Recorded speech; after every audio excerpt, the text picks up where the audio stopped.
देखिए question number 5 क्या कह रहा है। Given a uniform electric field E की वैल्यू ये दे रखी है। Find the flux of this field through a square of 10 centimetre of side 10 centimetre of side 10 centimetre on a side whose plane is parallel to the yz plane. What would be the flux through the same square if the plane makes an angle of 30 degree. कह रहा है question, समझो क्या कह रहा है। देखो question कह रहा है आपको कुछ ऐसा है।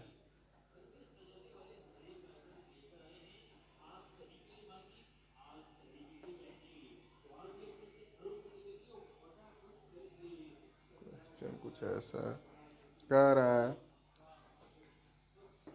एक्स वाई और ये जेड, ये तीन हो गए। कह रहा है कि एक स्क्वायर है जो यहाँ इलेक्ट्रिक फील्ड कितनी है, आई। आई मतलब, आई का मतलब क्या होता है, एक्स एक्सिस की तरफ। इलेक्ट्रिक फील्ड एक्स की तरफ कितनी है, 5 × 10⁻³ आई कैप। ठीक है, इलेक्ट्रिक फील्ड इधर चल रही है, एक्स एक्सिस की डायरेक्शन में चल रही है ऐसे। ठीक है, चला दो। इलेक्ट्रिक फील्ड एक्स की डायरेक्शन में चल रही है और इसकी वैल्यू दे रखा है E = 5 × 10⁻³ न्यूटन पर कूलम। ठीक, इलेक्ट्रिक फील्ड दे रखा है। फिर वे क्या निकाला, find a flux the field square of side 10 centimetre on a side उस plane is parallel to YZ plane. अच्छा स्क्वायर है, क्यूब नहीं है, स्क्वायर है। देखो तो स्क्वायर तुम यहाँ रख दो, YZ प्लेन में रखा गया है, जिसकी साइड YZ प्लेन के पैरेलल है या YZ प्लेन में, वही बात है। फ्लक्स तो क्योंकि इलेक्ट्रिक फील्ड कांस्टेंट है, ये तो डिस्टेंस के साथ क्या हो रही है, वेरी कर नहीं रही। चाहे यहाँ रखो, यहाँ रखो, यहाँ रखो, YZ प्लेन कहीं पैरेलल रख दो, चाहे YZ प्लेन पे ही रख दो, फ्लक्स उतना ही आना है। तो ठीक है, देखो स्क्वायर जिसका साइड 10 सेंटीमीटर है कुछ ऐसे रख दिया गया, इसमें से इलेक्ट्रिक लाइंस पास करेंगी। तो पूछा फ्लक्स, ठीक है, इसका निकालना electric flux through the square.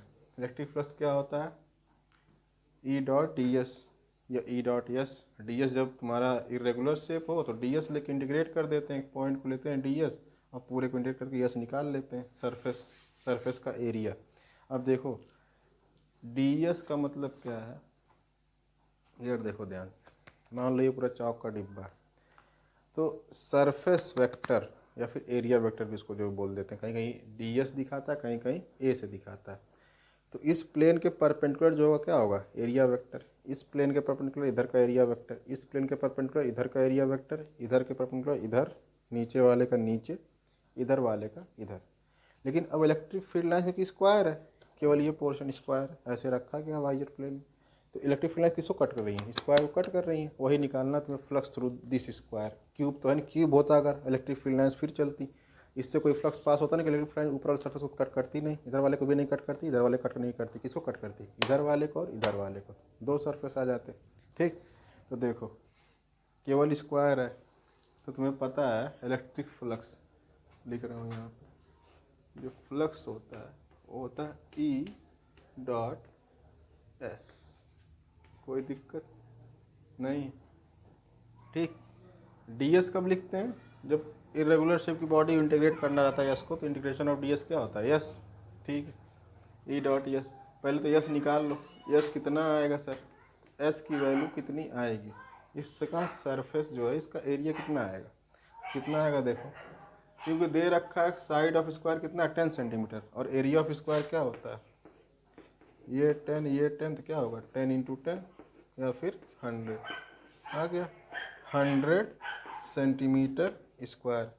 इसको कन्वर्ट करना है मीटर स्क्वायर में, कैसे करेंगे, 1 सेंटीमीटर में कितना होता है, 1 मीटर में 100 सेंटीमीटर होता है, तो 100 10⁻⁻² मीटर का होल स्क्वायर, यही होगा। तो हो जाएगा 100 × 10⁻⁻4 मीटर स्क्वायर।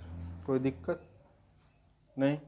देखो ये तुम्हारा आ गया क्या, एरिया ऑफ इसका सरफेस का एरिया, स्क्वायर का एरिया आ गया। यस की वैल्यू कितनी आ गई, 10 सेंटीमीटर × 10 सेंटीमीटर, सीधे लिख दो कितना 100 इंटू 10⁻⁻4 है ना, कुछ देख हटाओगे तो कितना आएगा 10⁻⁻, ठीक, 10⁻⁻4 मीटर स्क्वायर। ये तुम्हारा यस की वैल्यू आ गया, ऐसा आ गया तुम्हारा। ई की वैल्यू कितनी दे रखी है 5×10⁻3। अच्छा आई कैप मैं नहीं ले रहा हूँ, क्यों?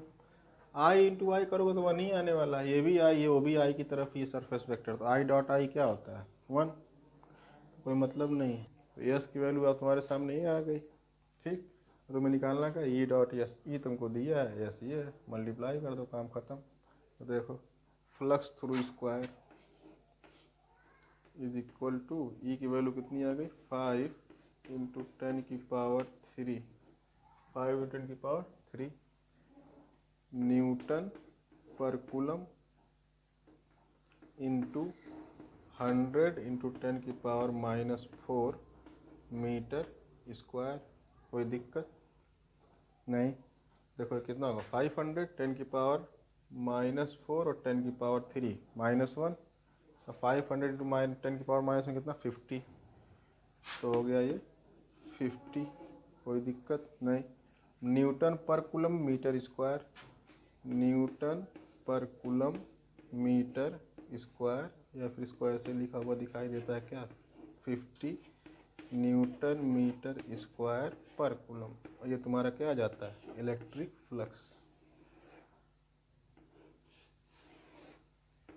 ये तुम्हारा इलेक्ट्रिक फ्लक्स। ये तो पहला पार्ट अभी सॉल्व हुआ साहब, पहला पार्ट क्या था निकल गया वाइजेड प्लेन तक। अब देखो दूसरा क्वेश्चन यहाँ से शुरू, और यही है जो गलती करते हैं लोग। देखो क्या है लिखा, what would be the flux through the same square, square नहीं चेंज किए, same square if the plane makes an angle of 30 degree with x axis. अगर इस अभी तक तो कैसे था, अभी तक तुम्हारा ये कुछ ऐसे था, ये तुम्हारा प्लेन है, ये देखो ध्यान से, ये तुम्हारा क्या वाई, ये एक्स और ये जेड, क्लियर। अभी तक जो स्क्वायर रखा गया था ये वाई जेड प्लेन में ऐसे रखा गया था, वाई जेड प्लेन में रखा गया था। इसको अब स्क्वायर क्या कर रहे हैं, झुका रहे हैं, किधर एक्स एक्सिस की तरफ झुका के किससे कर दिए 30 डिग्री एंगल पे रख दिए उसको। अब कितनी फ्लक्स लाइन पास करेगी वो पूछ रहा है, फ्लक्स कितना होगा। पहले तुम्हारा जो स्क्वायर था ऐसे था, मान लो पहले ऐसे रहा होगा, मानना क्या था ही पहले ऐसे था, एरिया वेक्टर इधर था, परपेंडिकुलर था, कोई दिक्कत नहीं। अब इसको झुका दिया गया किससे, एक्स एक्सिस। पहले एक्स से कितना एंगल बना रहा था, पहले एक्स एक्सिस ऐसी थी, एरिया वेक्टर इधर था, 0 डिग्री का एंगल था दोनों के बीच में। एक्स एक्सिस पहले इधर ही थी और एरिया वेक्टर भी स्क्वायर किधर था, एक्स की तरफ ही था, तो 0 डिग्री एंगल थी, ऐसे ऐसे मान लो 0 डिग्री एंगल दोनों पैरेलल ही थे। अब क्या होगा, अब इसको झुका दिए एक्स एक्सिस पे, तो झुका दोगे तो कुछ ऐसे झुकाया गया, इसको कुछ ऐसे झुका दिया गया, झुका दिए तो एक्स एक्सिस कितना एंगल बना रहा है, अब ये 30 डिग्री का एंगल बना रहा है, कोई डाउट नहीं है यहाँ तक। अब इसका लेकिन एरिया वेक्टर किधर चला गया होगा, क्योंकि प्लेन परपेंडिकुलर है, कोई चीज़ ऐसे इसके परपेंडिकुलर है, इसको ऐसे घुमाए परपेंडिकुलर तो घूमा, ये देखो ऐसे, ठीक। तो अब तुम्हारा एरिया वेक्टर किधर चला गया, परपेंडिकुलर टू सरफेस, कितना एंगल बनाते हुए 90 डिग्री रहेगा, ये लो। अब यस इधर आ गया, यस का एरिया का जो वेक्टर है इधर आ गया, ठीक। अब देखो ध्यान से, जो ई dot D S cos theta लिखते हैं हम लोग, जो लिखते हैं फ्लक्स में ना, flux equal to E dot S cos theta, अब कहेंगे डी एस लिख देते हैं, तो E dot S cos theta, theta क्या होता है इलेक्ट्रिक फील्ड और एरिया वेक्टर, इलेक्ट्रिक फील्ड और एरिया वेक्टर के बीच का एंगल होता है। थीटा क्या होता है, इलेक्ट्रिक फील्ड और एरिया वेक्टर के बीच का एंगल होता है, ठीक। और ये 30 डिग्री क्या है, इलेक्ट्रिक फील्ड और एक्स एक्सिस के बीच का एंगल दे रखा है, क्योंकि इलेक्ट्रिक फील्ड तो एक्स में ही मूव कर रही थी, और ये जो एरिया वेक्टर और इलेक्ट्रिक फील्ड के बीच अब एंगल कितना है, इलेक्ट्रिक फील्ड भी एक्स में ही मूव कर रही है ना, तो अब इलेक्ट्रिक फील्ड और एरिया वेक्टर के बीच कितना एंगल है वो थीटा यहाँ पुट करना है, ना कि इलेक्ट्रिक फील्ड और एक्स एक्सिस के बीच का एंगल तुम्हें पुट करना है, क्लियर है। तो फिर तुम्हें क्या होगा, अब देखो ये एंगल कितना होगा, क्योंकि ये पूरा कितना था 90, तो ये कितना आएगा 60 डिग्री, और यही पकड़ना था, इसीलिए गलती यही तुम्हारा क्या है, गलती होती है, गलती वाला पॉइंट है, यही गलती यही होती है। ठीक, तो इसको सही पकड़ना है कि 60 लेना है, ना कि 30। 30 क्या होगा गलत, 60 क्या होगा सही, 60 लेना, 30 नहीं लेना है, क्योंकि हमें ई और एरिया वेक्टर के बीच का एंगल चाहिए होता है थीटा में, बस उसी लिए क्वेश्चन दे रखा था, इसीलिए 5 मार्क्स का क्वेश्चन भी। देखो ई डॉट एस हमें पहले निकाल चुके हैं, ई डॉट एस की वैल्यू कितनी है 15 न्यूटन कूलम, कॉस थीटा और रख देना है, पहले कॉस थीटा की वैल्यू कितनी थी 0 और कॉस 0 की वैल्यू होती है 1, तो इसलिए केवल ये जा रहा था, कॉस 0 की वैल्यू 1 थी। अब इन दोनों के बीच एंगल कितना हो गया 60, तो 60 रखेंगे 1/2, 1/2 से कट करेंगे कितना आएगा 25। देखो new flux, new flux, new electric flux, new electric flux when square makes an angle of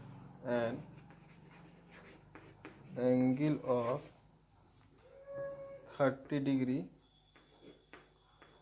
with x axis, तो नया इलेक्ट्रिक फ्लक्स कितना होगा, hence theta between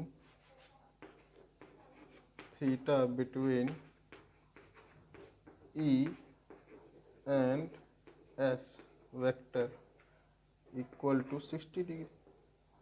ठीक, कितना हो जाएगा, अब E dot S cos theta value put कर दो, कितना हो जाएगा ये कुछ नहीं, ई डॉट एस में पहले से पता था कितना 50, कॉस थीटा का वैल्यू मतलब कॉस 60 डिग्री, कॉस 60 वैल्यू होती है 1/2, तो हो जाएगा 50 into 1/2 that is equal to 25 newton metre square पर कूलम। ये आपका आंसर हो गया सेकंड पार्ट का, ये तुम्हारा फर्स्ट पार्ट का आंसर है, ये सेकंड पार्ट का आंसर। ठीक, अब आते हैं अगले सवाल पे, क्वेश्चन नंबर 6।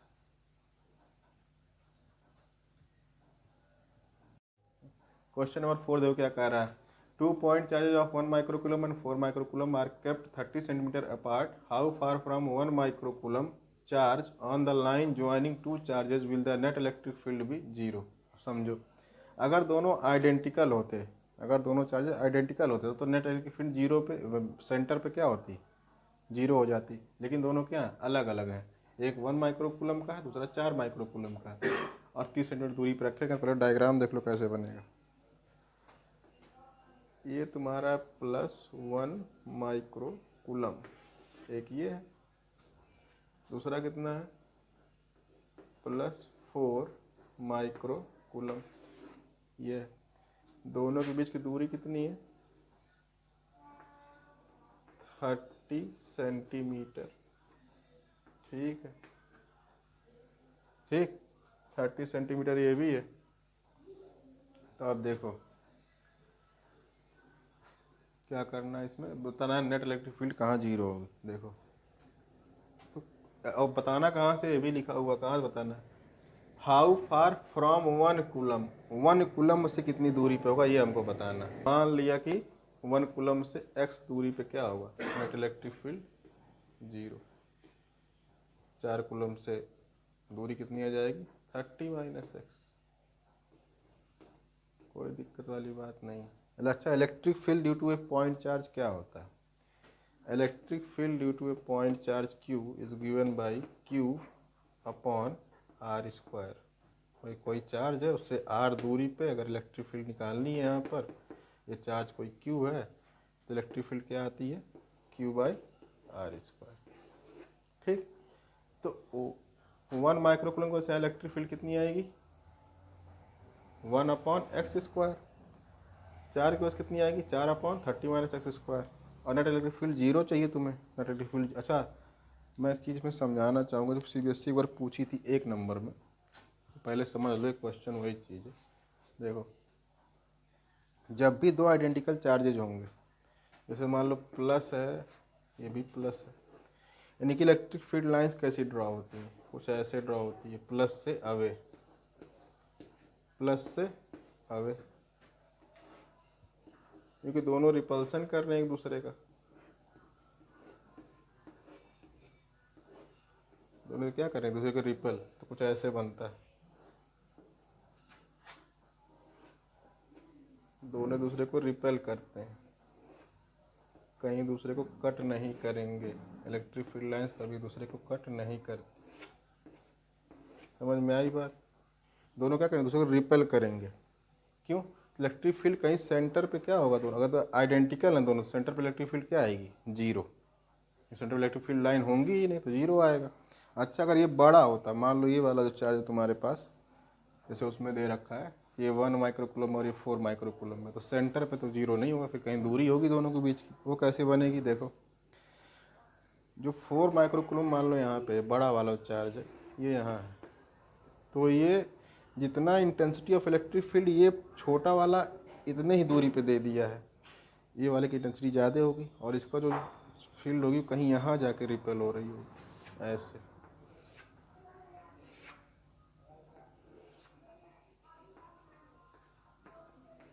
समझ में आई बात? तो इससे इतनी दूरी पे जितना फील्ड आ रही है उससे इतनी दूरी पे आ जाएगी, क्योंकि ये बड़ा चार्ज है वो छोटा चार्ज है। इलेक्ट्रिक फील्ड यहाँ कहीं जीरो होगी, इससे दूरी ज़्यादा होगी उससे कम दूरी होगी। क्लियर है? तो बस वही चीज़ है। अगर ये पूछा था सीबीएसई में 1 मार्क्स का कौन सा डायग्राम सही है, या फिर ये एक बार उसके पहले पूछा था अगर 2 पॉजिटिव चार्ज है तो उनकी इलेक्ट्रिक फील्ड लाइन्स ड्रॉ करो 2 नंबर में, तो ऐसे ड्रॉ होती है। डाइपोल का इलेक्ट्रिक फील्ड लाइन ड्रॉ करना होता है, इक्विपोटेंशियल सर्फेसेस ड्रॉ करना, तो आगे आएंगे मैं वो करवाऊंगा अभी। 1 मार्क्स वाला 2 मार्क्स वाला जब मैं करवाना शुरू करूँगा तो उनको भी करवा दूंगा। पहले ये जो बड़े बड़े आए हुए हैं इनको समझ लो, जब ये आ जाएंगे तो छोटे वाले, तो इसलिए मैं छोटे वालों को बीच में समझाते चल रहा हूँ। देखो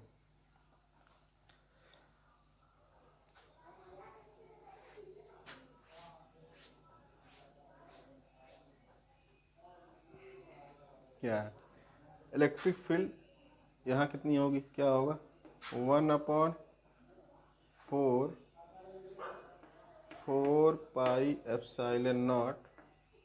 कितना, 1 माइक्रोकूलम है, माइक्रो मतलब 10⁻⁻⁶ क्यू अपॉन कितना x² equals to 1/4πε0 4 × 10⁻⁻⁶ upon 30 - x का स्क्वायर। इतना क्लियर? अच्छा देखो एक चीज़ समझो, तुम यहाँ क्योंकि आमने सामने कटना है ही, चाहे तुम 1 लिखते फिर भी 4 लिखते 10⁻⁶ तो वैसे भी कट जा रहा है, कोई ज़रूरत नहीं लिखने की। जब ऐसे क्वेश्चन आएंगे तो समझ जाना कि लिखने की कोई ज़रूरत नहीं। ये तुम सेंटीमीटर में देखो कहोगे सर तो मीटर में कन्वर्ट करिए, फिर वही होगा 10⁻⁻² इधर को 10⁻⁻² इधर करोगे, दोनों कैंसिल हो जाएंगे, तो कोई मतलब नहीं है। इसलिए ये मत लिखो तो भी सही है, फालतू में मेला पालोगे, काटना पीटना देख के डर लगेगा। देखो ये दोनों हो गए छम छम, और क्या बचा, कुछ नहीं। ये होगा 4x², उधर जाएगा, कितना हो जाएगा 30 - x का square is equal to 4x²। Square हटेगा तो रूट आएगा, रूट आएगा तो √4x² कितना होगा, x² बाहर आ जाएगा, अंडर रूट में लिखोगे 4x²। तो तुम्हारा जो x है वो तो ऑटोमेटिक बाहर आ गया, 4 कैसे बाहर आएगा, 2, तो कितना आंसर आएगा 2x। समझ गए? लेकिन एक बात और है, 4 कैसे बाहर आता है, x कैसे प्लस माइनस में बाहर आएगा, तो +-2x इसका आंसर होगा। तो देखो 30 - x is equal to +-2x। एक बार प्लस वाला पहले लेके देखेंगे कितना आएगा, 30 इक्वल टू 2x प्लस का x। ठीक, कितना हो गया ये 3x। ठीक है, ये हो गया तुम्हारा 3x। अब देखो 3x हो गया, तो 3x equal to 30, x equal to 10। तो तुम्हारी दूरी कितनी गई, 1 माइक्रोकूलम से 10 सेंटीमीटर की दूरी पे होना चाहिए, और 4 से 20 सेंटीमीटर। तो वही मैं पीछे समझा रहा था, इलेक्ट्रिक फील्ड लाइन जो हैवी वाला चार्ज उससे दूर होगी, न्यूट्रल होगी जा करके, क्योंकि वो ज़्यादा धक्का मारेगा उसको। समझ में आई बात? तो ये तुम्हें यही निकालना था, और कुछ निकालना था क्या? नहीं, तो यही आंसर है आपका। ये क्वेश्चन आपका 5 मार्क्स का था, इतना छोटा सॉल्यूशन था, कॉन्सेप्चुअल क्वेश्चन था, इसलिए ज़्यादा थोड़ा पूछा हुआ है। देखो अब इसमें समझने लायक क्या है, आंसर में क्या लिखेंगे, electric field line, electric field will be zero at 10 centimeter right of 1 microcoulomb charge। खत्म, ये आपका आंसर होगा। इसको नोट कर लो। तो क्वेश्चन नंबर 3 क्या कह रहा है, ये सारे 3 और 5 नंबर के सारे सवाल हैं, कभी कोई 3 मार्क्स वाले 5 में पूछ जाता है, कभी 5 वाले 3 में पूछ जाता है, कोई दिक्कत नहीं, लेकिन जितने भी हैं सारे मोस्ट इंपॉर्टेंट क्वेश्चन और सारे के सारे वही हैं। देखो, ए particle of charge 2 microcoulomb and mass 1.6 gram is moving with a velocity of 4 meter per second at t equal to 0, the particle enters in a region having an electric field in Newton per coulomb equals to 80 I cap plus 60 J cap. Find the velocity of particle at t equal to 5 second। कह रहा है एक particle के ऊपर charge कितना है, एक particle के ऊपर चार्ज कितना है, 2 माइक्रोकूलम का चार्ज है, वेट कितना है उसका 1.6 ग्राम है, वेलोसिटी कितनी है 4 मीटर पर सेकंड, मतलब एक्स एक्सिस की डायरेक्शन में मूव कर रहा है 4 मीटर पर सेकंड से, टी इक्वल टू 0 पे, मतलब जब उसका देखना शुरू किए तो क्या करता है, पार्टिकल इंटर्स इन ए रीजन, जैसे हम उसको देखना शुरू किए पार्टिकल क्या करता है, इलेक्ट्रिक फील्ड में घुसता है, जिसका इलेक्ट्रिक फील्ड क्या है, ये दे रखा है 80 I plus 60 J। Find the velocity of particle at t equal to 5 second, जब देखना शुरू किया तो 0 पे देखा, और 5 सेकंड बाद उसकी वेलोसिटी कितनी होगी, जब घुसा उसकी फील्ड वेलोसिटी कितनी थी 4 मीटर पर सेकंड थी, 5 सेकंड बाद कितनी होगी हमें बताना है। अच्छा, वेलोसिटी चेंज क्यों होगी, क्योंकि वहाँ इलेक्ट्रिक फील्ड है, इलेक्ट्रिक फील्ड क्या लगाती है, फोर्स, किसी भी चार्ज पे इलेक्ट्रिक फील्ड फोर्स लगाती है, जब भी किसी बॉडी मूविंग बॉडी पे या रेस्ट बॉडी फोर्स लगता है तो क्या हो जाता है, एक्सीलरेशन या फिर रिटार्डेशन होगा, अगर एक्सीलरेशन हुआ तो वेलोसिटी बढ़ जाएगी, रिटार्डेशन हो तो वेलोसिटी घट जाएगी। तो देखो पहले तो इसका डायग्राम समझो कैसे बनेगा, डायग्राम बनाना इंपॉर्टेंट नहीं, मैं समझाने के लिए बना रहा हूँ, बोर्ड में चाहे तुम बनाओ चाहे ना बनाओ। देखो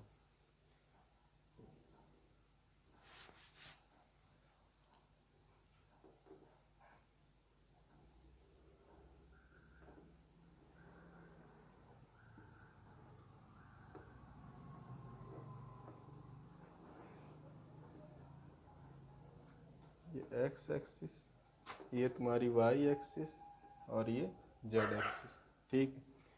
पार्टिकल किधर मूव कर रहा है, अच्छा इलेक्ट्रिक फील्ड पहले बना लेते हैं, इलेक्ट्रिक फील्ड किधर से किधर है, इलेक्ट्रिक फील्ड देखो कैसी है, 80 I मतलब एक्स एक्सिस की तरफ, 60 J मतलब वाई एक्सिस की तरफ, तो कैसी है कुछ इलेक्ट्रिक फील्ड कुछ ऐसी है, 80 I कैप मतलब इस डायरेक्शन में कितना है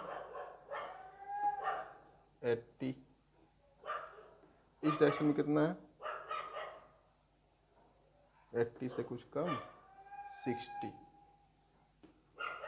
तो नेट इलेक्ट्रिक फील्ड किधर होगी, देखो कोई बॉडी है, मान लो इसको समझो, कोई बॉडी है, 100 न्यूटन का फोर्स इस पे लगाया जा रहा है इधर, और 80 न्यूटन मान लो इधर लगा दिए, तो ये अपनी तरफ खींचेगा, अपनी तरफ खींचेगा, बॉडी कैसे मूव करेगी, कुछ ऐसे मूव करेगी, 100 की तरफ थोड़ा ज़्यादा मूव करेगी, 80 की तरफ थोड़ा कम मूव करेगी, मूव तो दोनों साइड करने वाली हो।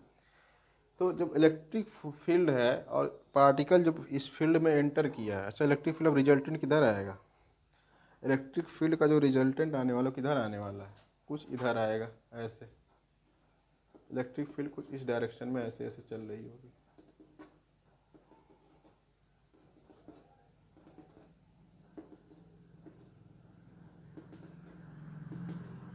इलेक्ट्रिक फील्ड कुछ इस डायरेक्शन में चल रही होगी ऐसे, ठीक, कोई दिक्कत नहीं।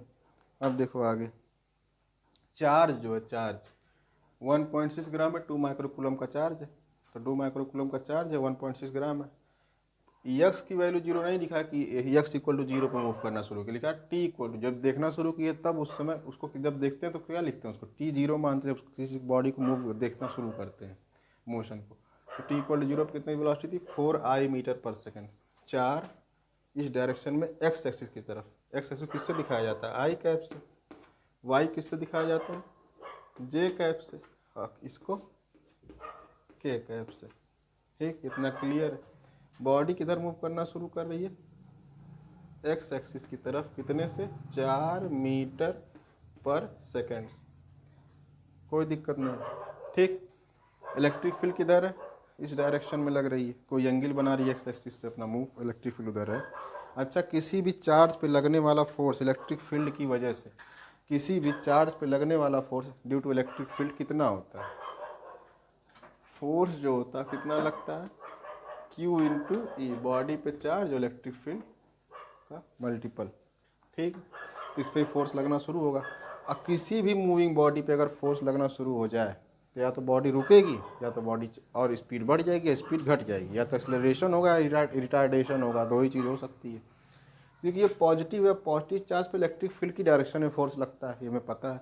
निगेटिव चार्ज पे इलेक्ट्रिक फील्ड के अपोजिट फोर्स लगता है, ये भी हमें पता है। सीधे ये समझो, मान तुम्हारा कोई दोस्त है, कोई दोस्त तुम्हारा चल रहा है बढ़िया साइकिल वाइकिल लेकर के, ऐसे ऐसे कुछ है, हैंडल वैंडल इसमें बनी हुई है, ऐसे चला रहा है साइकिल, पैडल वैडल मारते हुए बैठा है इसी। अब देखो चलना शुरू कर, तुम क्या करोगे? अब अगर तुम आगे से साइकिल पकड़ लिए और इसको से रोकना शुरू कर दो तो उसकी स्पीड क्या हो जाएगी? घट जाएगी। लेकिन अगर चल रहा है और तुम पीछे स्पीड पे धक्का दे दिए तो स्पीड क्या होगी? बढ़ जाएगा, नाली वाली में गिर जाएगा, सर फूट जाएगा उसको। ठीक, तो ये होना है। तो बात ये, तुम अगर अचानक में कोई फोर्स किसी को दे दिया जाए तो क्या लिखा है? पार्टिकल चल रहा था 4 मीटर पर सेकंड, जब देखना शुरू किया तो क्या किया? Enters in the region of having electric field. ये उस समय इलेक्ट्रिक फील्ड में एंटर किया, जैसे एंटर करे इलेक्ट्रिक फील्ड क्या लगी? इसमें फोर्स लगा देगी तुरंत। और जब फोर्स लगेगा तो बॉडी कैसे मूव करने वाली है? ये चार्ज पार्टिकल की उस पर कितना है? 2 माइक्रो कूलम्ब का चार्ज है। तो चार्ज कैसे मूव करने वाला है? ये इधर खींच के ले जाएगी इलेक्ट्रिक फील्ड की, ये जो क्वांटिटी 80 इसको इधर ले जाएगी, 60 वाली ऊपर ले। मूव कैसे करेगा? नेट कैसे जाएगा ये चार्ज? कुछ ऐसे ऐसे ऐसे पैराबोलिक पाथ से अपना मोशन लेकर के ये चला जाएगा। समझ में आ गई बात पूरी? ये सब मैं समझा रहा था। ये कुछ बना दोगे बोर्ड्स एग्जाम में तो बहुत अच्छा है, नहीं बना पाते हो तो सॉल्यूशन ऐसे करना है इसका। देखो फोर्स क्या होता है? चार्ज इनटू इलेक्ट्रिक फील्ड का मल्टीपल। क्लियर है? अब देखो फोर्स का एक और चीज़ होता है, और हमें निकालना क्या? वेलोसिटी है t = 5 सेकंड। हमें वेलोसिटी का एक इक्वेशन केवल दुनिया में पता है हमें, क्या? v = u + at, जब 9th क्लास से पढ़ते आ रहे हैं। हमें v निकालना है किस पे? 5 सेकंड पे। v हमें 5 सेकंड पता करना है, टाइम तुम्हें 5 सेकंड दिया ही है। u तुमको है इनिशियल वेलोसिटी, इनिशियल वेलोसिटी में पता कितना? 4 मीटर पर सेकंड। हमें बस एक्सीलरेशन मिल जाए, इस फोर्स की वजह से जो एक्सीलरेशन प्रोड्यूस होगा बस हमें वो मिल जाए, हमसे पुट कर देंगे, हमारा आंसर आ जाएगा। हमें वही निकालना है। तो देखो क्या करना है। फोर्स का एक और होता है जो बचपन से चीज़ पढ़ते हैं, क्या? MA = QE। कोई दिक्कत नहीं। देखो आगे, MA = QE। MA = QE। M कितना दे रखा है तुमको? 1.6 ग्राम। m अगर 1.6 ग्राम है तो इसको kg में लिखेंगे कितना? 1.6 × 10⁻³ ठीक। A = Q कितना दे रखा है? 2 माइक्रो कूलम। माइक्रो कूलम में कैसे कन्वर्ट होता है? 10⁻⁻6, 2 × 10⁻⁻6 कूलम। इलेक्ट्रिक फील्ड कितनी दे रखी है? इलेक्ट्रिक फील्ड देखिए 80I + 60J। 80I cap + 60J cap, ये तुम्हें इलेक्ट्रिक फील्ड दे रखा है, कोई दिक्कत नहीं। ठीक, अब क्या करना है? ए निकालना है, उसको इधर ला के डिवाइड मार देंगे पूरे को। ठीक, इसको देख के डरना नहीं, 80I लिखा है, इसको मतलब कि सीधे कि 80 × I कैप लिखा है। और आई कैप हम जानते हैं क्या होता है, इसका मैग्नीट्यूड होता है 1 और डायरेक्शन दिखाता है कि एक्स एक्सिस में मूव कर रहा है। तो ये लिखा पूरा क्या होता है? 80 × 1 × I। इसको तुम अपने आप सॉल्व कर सकते हो, 80 कहीं काट वाट दो, कोई दिक्कत नहीं, आई वहाँ अपना रुका रहेगा। वो डायरेक्शन के लिए दिखाने के लिए पड़ा होता है कि एक्स एक्सिस में मूव कर, यूनिट वेक्टर होता है। तो देखो मल्टीप्लाई से करना है। अब सोचो एक सर आई कैप को इससे मल्टीप्लाई करें, तुम आई को भूल जाओ, सीधे मल्टीप्लाई करो, आई लिख देना बाद में। प्लस है, प्लस को मल्टीप्लाई कर देना इधर, और 60 मल्टीप्लाई कर जे लिख देना सीधे। ठीक, वो डरने वाली चीज़ है। वेक्टर अगर नहीं पता तो, अगर आपने वेक्टर 11th में पढ़ा है तो कोई दिक्कत नहीं। ठीक, देखो एक्सीलरेशन कितना आएगा, a इक्वल्स टू, अच्छा प्लस में एक बार इससे मल्टीप्लाई कर दें 80 से, इसको एक बार 60 से मल्टीप्लाई, बीच में प्लस साइन लगा देंगे। देखो 2 इंटू 10⁻⁻6 इंटू 80 इंटू आई कैप अपॉन 1.6 इंटू 10⁻³ कोई दिक्कत नहीं। प्लस अगला लिख रहा हूँ मैं, प्लस क्या होगा 2 इंटू 10⁻⁻6 80 आई कैप में इंटू 60 इंटू जे कैप अपॉन 1.6 इंटू 10⁻⁻3। ठीक, अब देखो आई जे अपनी जगह है, ठीक, कोई दिक्कत नहीं, इसमें घबराने वाली कोई चीज़ नहीं, इनको कट आउट करो। ये ऊपर से कितना हो जाएगा -6 और +3 -3 हो जाएगा। 1.6 ये कितना हो गया 160 और 1.6 तो आ गया 100 10⁻³ आई कैप। इसको लिखो 100 इंटू 10⁻³ आई कैप। ठीक है, प्लस यहाँ जगह नहीं, मैं यहाँ लिख दे रहा हूँ, तो इसको तुम रब कर दो, इसको समझाने के लिए था। ये भी कोई इसकी ज़रूरत थी नहीं जे वाले की, इसको यहाँ छोड़ दो।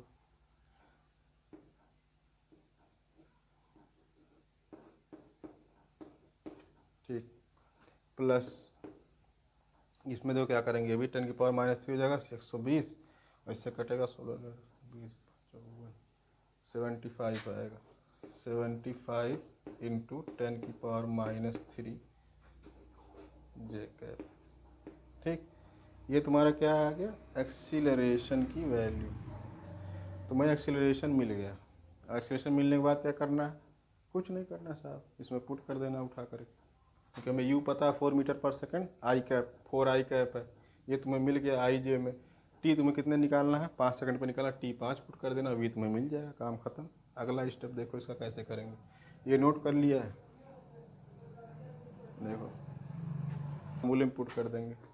v इक्वल टू यू कितना 4 आई कैप प्लस ए कितना आ गया हमारे पास 100 इंटू 10⁻³ आई कैप प्लस 75 इंटू 10⁻³ जे कैप। ठीक, और टी कितना रखना है 5 सेकंड, तो 5। अब मल्टीप्लाई वगैरह करेंगे, इसको मल्टीप्लाई करो, ये टोटल मल्टीप्लाई कुछ आएगा उसमें ऐड कर देना, कितना 4.5 आई कैप प्लस 0.375 जे कैप, ये आ गई वेलोसिटी। समझ में आ गई बात। आंसर तुम्हारा क्या होगा, ये तुम्हारा आंसर। ठीक, अभी भाई इस आंसर में एक चीज़ छुपी हुई है, तुम ध्यान से देखो। जब वो घुसा था तो केवल एक्स एक्सिस में कितनी स्पीड थी 4 मीटर पर सेकंड थी, अब एक्स में कितनी स्पीड है 4.5 मीटर पर सेकंड, इसका मतलब स्पीड बढ़ चुकी है। ठीक, एक्स एक्सिस में वाई में भी कुछ स्पीड मिल चुकी है इसको, कितनी 0.375 वाई, मतलब ये कैसे मूव कर रहा है, यही पाथ जो मैंने समझाया था कि ऐसे मूव करेगा, क्योंकि दो फोर्सेज लग रहे हैं 80 और 80, क्योंकि ज़्यादा है, ज़्यादा बढ़ाया 0.5 से बढ़ाया है, 60 80 से कम है, देखो कितने बढ़ा 0.375 से बढ़ा, 0 से कितना बढ़ा 0.375। तो ये तुम क्वेश्चन पढ़ के यहाँ से इस चीज़ को आराम से समझ सकते हो। और आईआईटी हो या फिर सीबीएसई के जो अच्छे क्वेश्चंस होते हैं या जेईई मेंस जो होता है, उन सब में यही होता है, पूछ लेगा पाथ कैसा होगा, पूरा भले ना सॉल्व करे, 3 फिगर देगा, पाथ कैसे मूव, पैराबोलिक मूव करेगा, एलिप्ट मूव करेगा, या फिर किसी दूसरे उसको लोकस को फॉलो करेगा, तुम्हें सब चीज़ें बतानी पड़ेंगी। तो थोड़ा इसको जब अच्छे से समझोगे, केवल सोल्यूशन पे मत जाओ, डायग्राम को समझो, ये जो बना है ये क्यों बन गया, मैंने समझाया था बॉडी पे अलग अलग फोर्स लग रहे हैं तो बॉडी ऐसे कुछ मूव कर जाएगी। तो उस चीज़ को पहले समझ लोगे, तुम आंसर जब निकाल के लाओ तो केवल आंसर पे मत टिके रहो, ये भी समझ लो कि ये क्या होगा, क्यों हो रहा है, समझ गए पूरा एकदम क्लियर। नोट कर लो, अगले सवाल पे आते हैं। तो आपका पहले चैप्टर का पहला क्वेश्चन है 5 नंबर का, इसको अच्छे से प्रिपेयर करना है, क्योंकि ये इन क्वेश्चन जो क्वेश्चंस क्लास में करवाए जाएंगे उसके बाहर एक भी क्वेश्चन नहीं आने वाला है बोर्ड में। बस तुम इनको तैयार करके चले जाओ, अगर 2, 3, 5 नंबर के सारे सवाल तुम्हारे आराम से हो जाएंगे बोर्ड में, निश्चिंत होकर करिए। पहला सवाल देखो, लिख, अब क्वेश्चन बहुत ध्यान से पढ़ना है। पहला क्वेश्चन क्या है, state Gauss law in electrostatics, show that with the help of a suitable diagram that outward flux due to a point charge Q in vacuum within Gaussian surface is independent of its size and shape। ठीक, 2 part में question है, तो तुम्हारे 2-2 number का मान लो 5 number है total इस पे। अब देखो सेकंड पार्ट तो बाद में करेंगे, पहले को स्टेट गॉस लॉ। स्टेट को पेपर देने जाओगे तुम्हें 3 वर्ड्स मिलेंगे, एक वर्ड मिलेगा स्टेट, एक मिलेगा एक्सप्लेन, एक मिलेगा डिस्क्राइब, और तुम्हें मिलेगा स्टेट एंड डिस्क्राइब। ये तुमको 4 वर्ड्स मिलने वाले हैं किसी पेपर में तुम्हें जब सॉल्व करोगे। देखो स्टेट में क्या होता है, कहीं स्टेट से लिखा है स्टेट गॉस लॉ। स्टेट का मतलब तुम्हारा क्या, तुम्हें मैथमेटिकल एक्सप्रेशन लिखना है। ठीक, स्टेट का मतलब तुम्हें मैथमेटिकल एक्सप्रेशन लिखना है, किसका, गॉस लॉ का। एक्सप्लेन में क्या होता है, केवल थ्योरी पार्ट लिखनी होती है, उसका थ्योरेटिकल पोर्शन जो है वो लिखा जाता है। डिस्क्राइब और एक्सप्लेन दोनों एक ही बात होती है। ठीक, जब ये लिखेगा state and describe, state and describe, तो स्टेट और डिस्क्राइब जब लिखेगा इसका मतलब तुम्हें पूरा उसको एक्सप्लेन करना है। देखो इसमें तुम्हें मैथमेटिकल इक्वेशन लिखनी होती है, इसमें तुम्हें थ्योरी प्लस मैथमेटिकल एक्सप्रेशन लिखना होता है, इसमें केवल थ्योरी लिखनी होती है। इसमें जब आओगे स्टेट एंड डिस्क्राइब में तो तुम्हें ये एक्सप्लेन ही करना है। एक्सप्लेन को इन 2 वर्ड्स में तोड़ के लिख दिया जाता है। तो ये ध्यान देना, तुमने पूछा क्या है, पर ये फालतू वहाँ लिखे भी, थ्योरी भी लिख दिया और एक्सप्रेशन भी लिख, कोई मतलब नहीं है। ठीक, तो ये बात समझो सही से। अब देखो लिखा स्टेट गॉस लॉ, स्टेट कर देते हैं, मैथमेटिकल एक्सप्रेशन लिखना है, लिखेंगे Gauss law, Gauss law in electrostatics.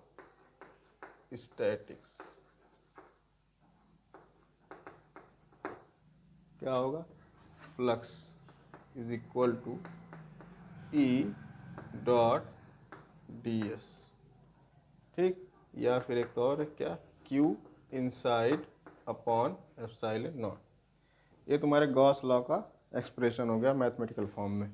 ठीक, अब देखो अगला क्वेश्चन इसी में पूछा गया है कि with the help of suitable diagram, इसका डायग्राम बना करके तुम्हें क्या दिखाना है, outward flux due to a point charge Q in vacuum within a Gaussian surface is independent of its size and shape.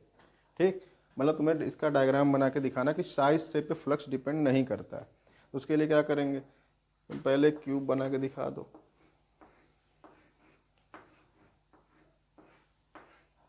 अगर यहाँ क्यू रख देंगे तो इसका फ्लक्स जो आएगा कितना आएगा, क्यू अपॉन एप्सिलॉन नॉट। ठीक, अगर इस क्यू को किसी इरेगुलर शेप एंड साइज के रख दिया जाए तो इसका जो फ्लक्स आएगा ये भी क्यू अपॉन एप्सिलॉन नॉट आएगा।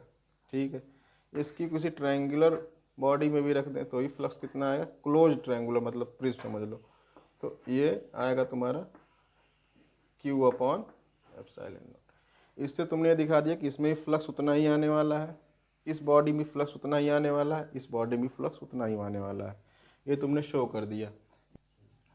देखो अब तुम्हें ये डायग्राम बोला था, डायग्राम से तुम्हें ये दिखाना था कि कोई भी शेप एंड साइज हो बॉडी का फ्लक्स उतना ही आएगा, तो तुमने शो कर दिया। ये तुम्हारा ए का पोर्शन कवर हो गया। अच्छा फ्लक्स होता क्या है, देखो कोई भी चार्ज है, गॉस लॉ होता क्या, मैं समझा दे रहा हूँ, जिसको नहीं पता हो समझ ले। कि कोई भी चार्ज है, मान लो ये क्यू, ये इलेक्ट्रिक फील्ड लाइंस निकल रही होंगी इसमें से, पॉजिटिव है तो दूर, निगेटिव है तो इनवर्ड, पॉजिटिव है तो आउटवर्ड। कितनी लाइंस है, मान लो 6 लाइन निकल रही हैं। ठीक, अब 6 लाइन से रिलीज कर रहा है अपने पास से, इलेक्ट्रिक फील्ड लाइन्स अगर 6 हैं, तो अगर इससे तुम किसी भी शेप में बंद कर दो, इसमें बंद कर दो, तब भी टोटल फ्लक्स कितनी लाइन्स को काटेंगी इस पूरे सरफेस को? 6। ऐसे हो कोई हो तब भी 6 लाइन्स हैं, तो तब भी 6 ही कट करेंगी। ठीक है, अब तुम्हें समझो टोटल फ्लक्स कितना होगा? सेम। टोटल फ्लक्स इसमें भी उतना रहने वाला, टोटल फ्लक्स इसमें भी, सब में टोटल फ्लक्स उतना ही रहने वाला है। गॉस लॉ यही कहता है, टोटल फ्लक्स जो होगा क्या होगा? सेम होगा, कोई दिक्कत नहीं। क्लियर हो गया? तो पहला पार्ट आपका इतने में, आपको बोर्ड में जो लिख के आना हो इतना ही है। ए का आंसर है ए वाले का। ये पोर्शन आपका हो गया स्टेट गॉस लॉ इलेक्ट्रोस्टैट में, ये हो गया। और ये 3 डायग्राम बना देने हैं, इस पर आपको पूरा 2 नंबर 2.5 नंबर जो भी आपको मिल जाएगा। अब देखो सेकंड पार्ट क्या करा उस क्वेश्चन का। इन द फिगर, ये फिगर दे रखा है, there are 3 infinite long thin sheets, ये शीट्स हैं ना कि वायर है। Thin sheets having surface charge density +2 sigma, -2 sigma and sigma respectively. Give the magnitude and direction of electric field in region A and D. Electric field का magnitude और direction A पे बताना है, D पे बताना है। Surface charge पे density 2 sigma है, -2 सिग्मा और सिग्मा है ए बी सी डी पे। और सरफेस चार्ज डेंसिटी क्या होती है पहले ये समझ लो। देखो सरफेस चार्ज डेंसिटी क्या होती है, मान लो कोई चार्ज है, इस पे 10 चार्ज दे दिए गए, 10 पॉजिटिव चार्ज दे दिए गए, 2 3 4 5 6 7 8 9 और ये हो गया 10। इसको 10 पॉजिटिव चार्ज दिए गए कि स्फीयर को, तो 10 के 10 आ गए सरफेस पे। ठीक, इस पे सरफेस पर हर सेंटीमीटर हर मिलीमीटर पे जितने चार्ज होंगे वही उसकी डेंसिटी होगी, यूनिट रीजन में जितने चार्ज अवेलेबल होंगे। अच्छा, यही 10 चार्ज अगर इसी स्फीयर को दिया जाए तो छोटे वाले स्फीयर तो बहुत कंसनट्रेटेड होते, 7 8 9 ऐसे होता। तो क्या ये इनकी इस स्फीयर में सरफेस पे जो चार्ज थे उनकी डेंसिटी कम थी? इस स्फीयर पे सरफेस पे जो चार्ज हैं उनकी डेंसिटी ज़्यादा है, क्योंकि अगर तुम लोग 1 सेंटीमीटर उठा लिए यहाँ से, तुमको केवल 1 चार्ज मिलेगा, और इसमें 2 चार्ज मिलेंगे, 3 चार्ज मिलेंगे। तो कहने का मतलब ये है कि सरफेस पे चार्ज उनका डेंसिटी कितना है, घनत्व कितना है। तो जो बड़ा होगा, अगर नंबर ऑफ चार्जेस सेम है तो इस पे डेंसिटी कम आएगी, इस पे ज़्यादा आएगी। ये बात क्लियर है? उसी क्या बोलते हैं, सरफेस चार्ज डेंसिटी। उसको दिखाते किससे हैं? सिग्मा से। जैसे कहती बॉडी की डेंसिटी किससे दिखाई जाती है? रो से। ठीक है, ये सब सिंबल हैं केवल समझने के लिए कि आदमी तुरंत समझ जाए कि चार्ज डेंसिटी है बॉडी डेंसिटी, तो कन्फ्यूज नहीं होना है। ये सिग्मा, इसको क्या बोलते हैं? रो। तो क्लियर है? अब देखो इतनी बात जब क्लियर है, देखो क्या कह रहा है क्वेश्चन में। कह रहा है ABCD 4 रीजन है तुम्हारे, तो ठीक है। 3 शीट्स हैं, शीट मतलब जैसे पेपर, उस तरह कंडक्टिंग शीट्स होंगी। तो देखो ये नहीं लिखा कंडक्टिंग, उसका मतलब भी नहीं है। देखो अब ये तुम्हारे 3 रीजन दे रखे हैं, 3 रीजन ड्रॉ कर दी। ये है D, C, B और A। इन पे चार्ज डेंसिटी कितनी है? ये है 2 सिग्मा, ये है -2 सिग्मा और ये है सिग्मा। अच्छा, इलेक्ट्रिक फील्ड और चार्ज डेंसिटी में एक रिलेशन होता है, क्या होता है वो? देखो E = sigma upon epsilon not. ये होता है तुम्हारा इलेक्ट्रिक फील्ड और चार्ज डेंसिटी का रिलेशन। जितना ज़्यादा चार्ज की डेंसिटी होती उतनी हाई इलेक्ट्रिक फील्ड होगी, क्योंकि तुम्हारी चार्ज सी बात है, डेंसिटी जितनी हाई, जैसे कि ये देखो, ये बड़े वाले का अगर 10 चार्ज थे तो इसकी इलेक्ट्रिक फील्ड कमज़ोर होगी बल्कि इतनी दूरी पे। लेकिन छोटे वाले पे वहीं 10 चार्ज, इसकी इलेक्ट्रिक फील्ड तगड़ी होगी उतने ही दूरी पे। अगर यहाँ इलेक्ट्रिक फील्ड निकालना हो, 10 चार्ज इस पर भी हैं, 10 चार्ज इस पर भी हैं, इससे तुम्हारी 10 सेंटीमीटर दूरी ले लिए सेंटर से, इससे 10 सेंटीमीटर दूरी ले लिए, तो यहाँ जो इलेक्ट्रिक फील्ड इसकी वजह से आएगी वो तेज आएगी, ज़्यादा आएगी। ये दिखाता है सिग्मा जिसका ज़्यादा उसकी इलेक्ट्रिक फील्ड ज़्यादा उतनी ही दूरी पे। सिग्मा जिसका कम, डेंसिटी जिसकी कम, उस पर क्या हो जाएगा, इलेक्ट्रिक फील्ड कमज़ोर होगी। अगर यहाँ तुम्हारा 90 न्यूटन पर कूलम होगा तो हो सकता है 70 न्यूटन पर कूलम हो। चार्ज उतने ही दोनों बॉडी पे, लेकिन डेंसिटी क्या है इसकी ज़्यादा है, तो इलेक्ट्रिक फील्ड क्या आएगी, ज़्यादा आएगी। समझ गए? अब देखो इसका निकालना ए और डी पे इलेक्ट्रिक फील्ड। तो देखो 2 सिग्मा वाले शीट की वजह से ए वाले रीजन में इलेक्ट्रिक फील्ड जो आएगी, क्योंकि ये पॉजिटिव है तो अवे आएगी, इलेक्ट्रिक फील्ड इधर आएगी। इसका नाम दे दो 1 2 3। तो जो तुम्हारा E1 आएगा इधर आया, कितना आएगा 2 सिग्मा अपॉन एप्सिलॉन नॉट। ये क्लियर है। अच्छा -2 सिग्मा वाइज क्या होगा E2 इसी जगह होगा, कितना होगा इधर की डायरेक्शन में E2 कितना -2 सिग्मा अपॉन एप्सिलॉन नॉट। ठीक है, इस सिग्मा वाइज से वहाँ कितनी इलेक्ट्रिक फील्ड आएगी, इधर कितनी E3 कितनी आएगी सिग्मा अपॉन एप्सिलॉन नॉट। ठीक है, क्योंकि इलेक्ट्रिक फील्ड एक वेक्टर क्वांटिटी है, वेक्टर एडिशन सबको पता है। 10 न्यूटन फोर्स इधर लग रहा है, 8 न्यूटन फोर्स इधर लग रहा है, तो नेट फोर्स कितना हो जाएगा राइट डायरेक्शन में कितना 2 न्यूटन। क्या किया तुम वेक्टोरली ऐड कर दिए साइन के साथ, ये प्लस ले लिया माइनस लिया, इसको माइनस को प्लस कुछ भी लिए, तुमने कर दिया वेक्टोरली ऐड, तुम्हारे पास आ गया 2 न्यूटन। सेम वही इलेक्ट्रिक फील्ड क्या है, फोर्स लगाती है चार्जेस पे। तो ये और ये वेक्टर क्वांटिटी है तो इसे ऐड कर देंगे। वेक्टोरली ऐड जब किया जाएगा इनको तो कितना आएगा, ये -2 सिग्मा इधर गया, 2 सिग्मा इधर गया, बचा क्या E3 लेफ्ट डायरेक्शन में, काम खत्म। तो तुम्हारा रीजन ए पे होगा नेट इलेक्ट्रिक फील्ड एट ए पे नेट इलेक्ट्रिक फील्ड बतानी है। देखो E1 plus E2 plus E3। तो तुम्हारे जो E1 है जो E2 है दूसरे को कैंसिल ही कर दे रहे हैं, E1 E2 कैंसिल हो गया, तुम्हारा बचा क्या E3 कितना आया सिग्मा अपॉन एप्सिलॉन नॉट, किधर लेफ्ट वर्ड्स लेफ्ट। ठीक, इलेक्ट्रिक फील्ड ए पे आ गई। अब तुम्हें बतानी है डी पर, लिखेंगे net electric field at D, electric field at D बताना है। डी पे क्या करेंगे सेम, इस पे तो कैसे आएगा 2 सिग्मा वाले चार्ज डेंसिटी सरफेस से इलेक्ट्रिक फील्ड जो आएगी पॉजिटिव है तो आउटवर्ड्स E1, -2 सिग्मा वाला इनवर्ट टूवर्ड सीट्स ये E2। अच्छा E3 इधर आएगी, सेम आंसर आएगा कितना नेट इलेक्ट्रिक फील्ड डी पे कितना E1 plus E2 plus E3, 3 आ गए, E1 E2 E3 ऐड करेंगे कितना आएगा, ये दोनों खत्म हो गए, छम आया E3 की वैल्यू कितनी है सिग्मा अपॉन एप्सिलॉन नॉट, लेकिन किधर राइट डायरेक्शन। ये तुम्हारा आंसर हो गया दोनों का। तो इसको तुम बॉक्स में बंद कर दो।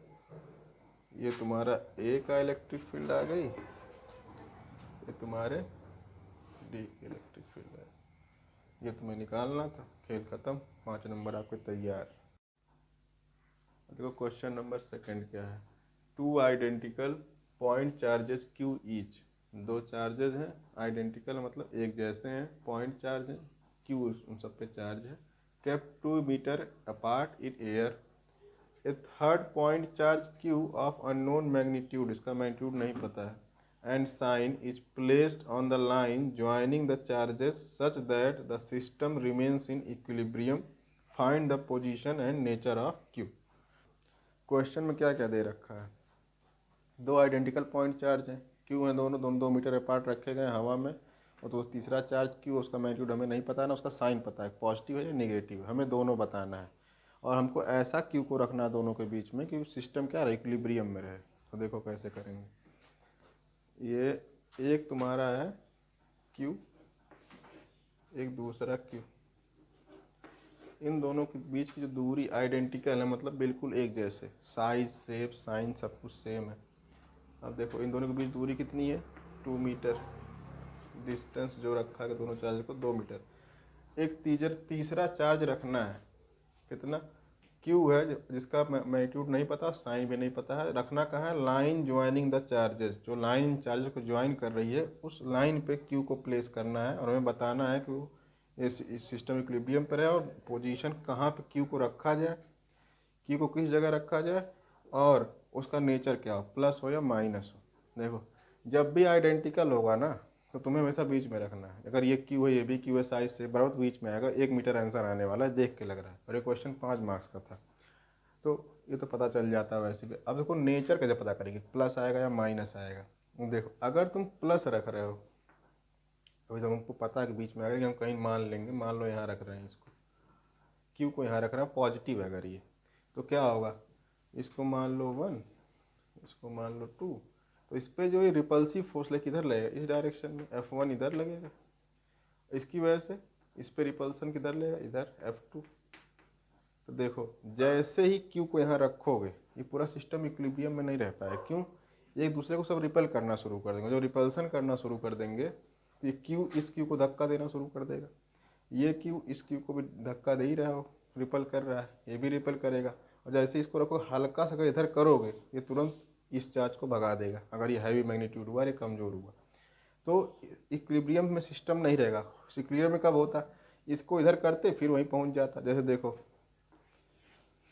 ये 3 बॉल हैं तुम्हारे पास, एक बॉल तुम यहाँ रखते हो, एक बॉल यहाँ रखते हो, एक बॉल यहाँ रखते हो, ठीक।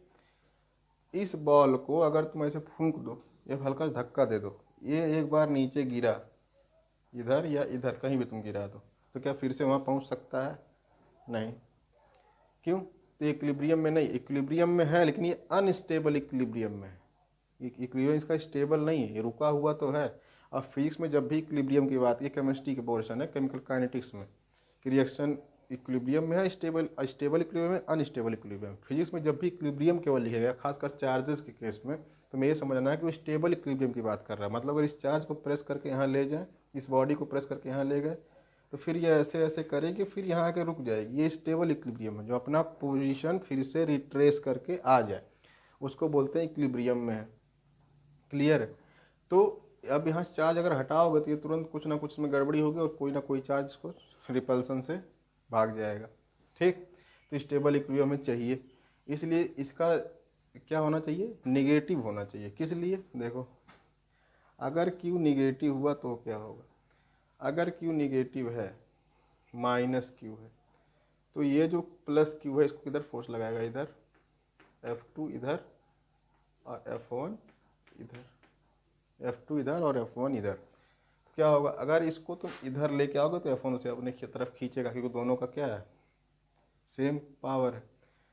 अभी हमको पता है कि बीच में रहने वाला है, क्योंकि दोनों क्या आइडेंटिकल, बीच में होगा, इसको इधर करोगे फिर यहाँ आ जाएगा, इधर करोगे फिर यहाँ आ जाएगा। ये दोनों फोर्स क्या करेंगे, दूसरे को अपनी तरफ अट्रैक्ट करेंगे, और जब अट्रैक्ट करेंगे तो ये कभी भी अपना पोजीशन नहीं हटेगा। तुम सीधे समझो, ये देखो कल हम किसी स्पीकर को सुन रहे थे, तो कह रहा था कि 2 शादियाँ क्यों करनी चाहिए, समझो काहे करनी चाहिए। देखो हस्बैंड है, एक वाइफ है, ये दूसरी वाइफ, अगर अब इसके साथ रहने के लिए ये दोनों अपने आप में लड़ाई करेंगे और इसको पूरा का पूरा सपोर्ट मिलेगा दोनों साइड से, ठीक।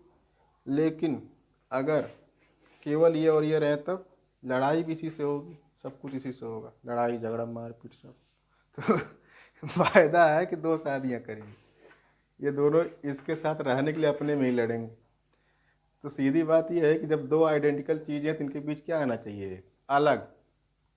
तो अलग होगा तो ये दोनों इसके साथ रहने की कोशिश करेंगे, समझ में आई बात। तो कुछ ऐसा ही है, देखो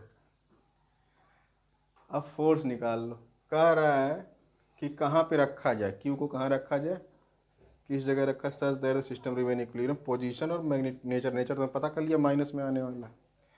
खैर अभी तो हम निकालना हमें, तो हम ये सब बनाएंगे भी नहीं, ले देंगे। क्यू को मान लेते हैं कि x दूरी पे रखा गया है क्यू से, और ये दूरी क्या हो जाएगी 2 - x, क्योंकि इक्विलिब्रियम में चाहिए according to question.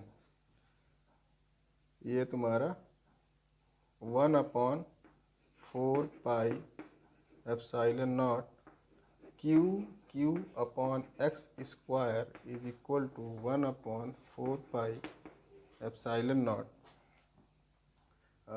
Q upon 2 - x का स्क्वायर होगा ना, दोनों तरफ फोर्स बराबर होंगे। अच्छा ये हो गए छम छम, ये भी छम छम, बचा क्या, एक्स स्क्वायर और 1/x² इधर, 1/2 - x² इधर, क्रॉस मल्टीप्लाई कर देंगे। इधर जगह क्या हो जाएगा, 2 - x² is equal to x²। ठीक है, स्क्वायर हटेगा, जब भी स्क्वायर हटेगा तो इधर क्या आएगा, अंडर रूट ले लेंगे दोनों साइड। जो 2 - x होगा ये क्या आएगा, +-x। ये क्यों आता है, देखो रूट में अगर 4 है, बाहर क्या वैल्यू आएगी, +-2। क्यों, +2 का स्क्वायर भी 4 होता है और -2 का स्क्वायर भी 4 ही होता है। ठीक, इसलिए +2 का भी स्क्वायर 4 है, -2 का भी 4 है, तो √4 की वैल्यू क्या आती है, +-2। उसी तरह जब रूट से ये हटेगा तो क्या आएगा,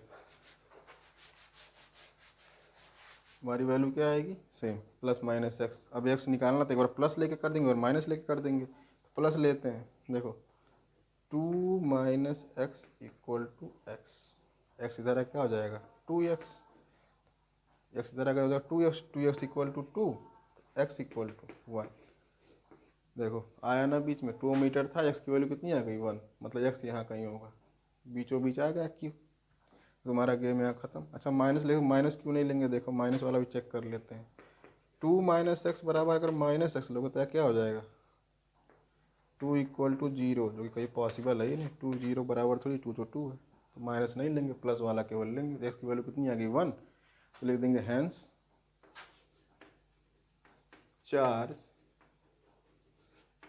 q should be placed at midpoint, that is 1 meter, midpoint of line joining charges Q and Q। ठीक है, ये हो गया। उसके बाद में क्या होता है, नेचर, एंड यहाँ भी और लिख देना इसके आगे, and Q should be negative. Clear है, तो ये आपका सॉल्यूशन हो गया पूरे इस क्वेश्चन का। इतना कर देंगे आपको 5 मार्क्स पूरे। अगला क्वेश्चन ध्यान से देखो फिर क्या लिखा है। 2 small identical electric dipoles AB and CD, each of dipole moment P are kept at an angle of 120 degree to each other in an external electric field E pointing along x axis as shown। देखो ये question में दिखाया गया है, AB और CD दो identical electric dipole है, मतलब बिल्कुल एक जैसे इलेक्ट्रिक डाइपोल्स हैं, जिनको एक इलेक्ट्रिक फील्ड में रख दिया, किसी डायरेक्शन क्या है, ई की तरफ है। ठीक है, तुम्हें पता क्या करना, find the dipole moment of arrangement. दोनों मिलकर कितना डाइपोल मोमेंट प्रोड्यूस करेंगे। डाइपोल मोमेंट क्या है, डाइपोल मोमेंट एक वेक्टर क्वांटिटी है। डाइपोल मोमेंट एक वेक्टर क्वांटिटी है, दोनों मिलके एक रिजल्टेंट डाइपोल क्रिएट करेंगे, वो हमें बताना है। दूसरा क्या है, magnitude and direction of net torque acting on it. दोनों पे मिल करके कितना नेट टॉर्क लग रहा होगा हमें बताना है। ये तो क्वेश्चन का डायग्राम है, सोल्यूशन के लिए एक अलग से डायग्राम बना लिया है। देखो तुम्हें पता है डाइपोल मोमेंट की डायरेक्शन क्या होती है, -2+। ठीक, डाइपोल क्या होता है, कोई भी दो चार्जेस जो मैग्नीट्यूड में इक्वल हो, ठीक, और जिनका साइन अपोजिट हो, और दोनों को एक साथ कनेक्ट कर दिया जाए, उसको क्या बोलते हैं, डाइपोल। क्लियर है, डाई मतलब दो, पोल मतलब पोल। जैसे होता है नॉर्थ पोल और साउथ पोल, तो नॉर्थ पोल और साउथ पोल क्या होते हैं, मैग्नेटिक डाइपोल होते हैं। North and south equal in magnitude and opposite in sign. उसी तरह ये दोनों क्या होता है, electric dipole, equal in magnitude और अपोजिट इन साइन। और यहाँ पे जो दो डाइपोल्स रखे गए हैं, कितने पे, 120 डिग्री एंगल बनाकर कैसे रख दिया गया है। ठीक, तो अब इनका हमें रिजल्टेंट बताना है। तो देखो डाइपोल मोमेंट की डायरेक्शन क्या होती है, माइनस प्लस रख दिए जाएंगे। इलेक्ट्रिक फील्ड की डायरेक्शन क्या होगी, +2-। ये इलेक्ट्रिक फील्ड की डायरेक्शन होती है, जबकि -2+ क्या होता है, डाइपोल मोमेंट की डायरेक्शन। इलेक्ट्रिक फील्ड की डायरेक्शन क्या है, पॉजिटिव से नेगेटिव की तरफ। अब डाइपोल मोमेंट किधर से किधर था, -2+। तो देखो हालांकि क्वेश्चन में ही बना के जिन्होंने दे दिया है कि AB का जो डाइपोल मोमेंट है B से A की तरफ है, CD का डाइपोल मोमेंट है D से C की तरफ। ठीक, हम यहाँ देख लेते हैं, नहीं भी दिए होते तो भी हम अपने हिसाब से बना लेते। माइनस से प्लस की तरफ, एक डाइपोल मोमेंट इधर है ए बी का, क्लियर है। उसके बाद प्लस माइनस डी से सी की तरफ, क्योंकि माइनस से प्लस की तरफ डाइपोल मोमेंट होगा, तो एक डाइपोल मोमेंट आपका ये डायरेक्शन होगी डी से सी की तरफ, ये क्लियर है। अब हमें बताना दोनों का रिजल्टेंट क्या होगा, तो देखो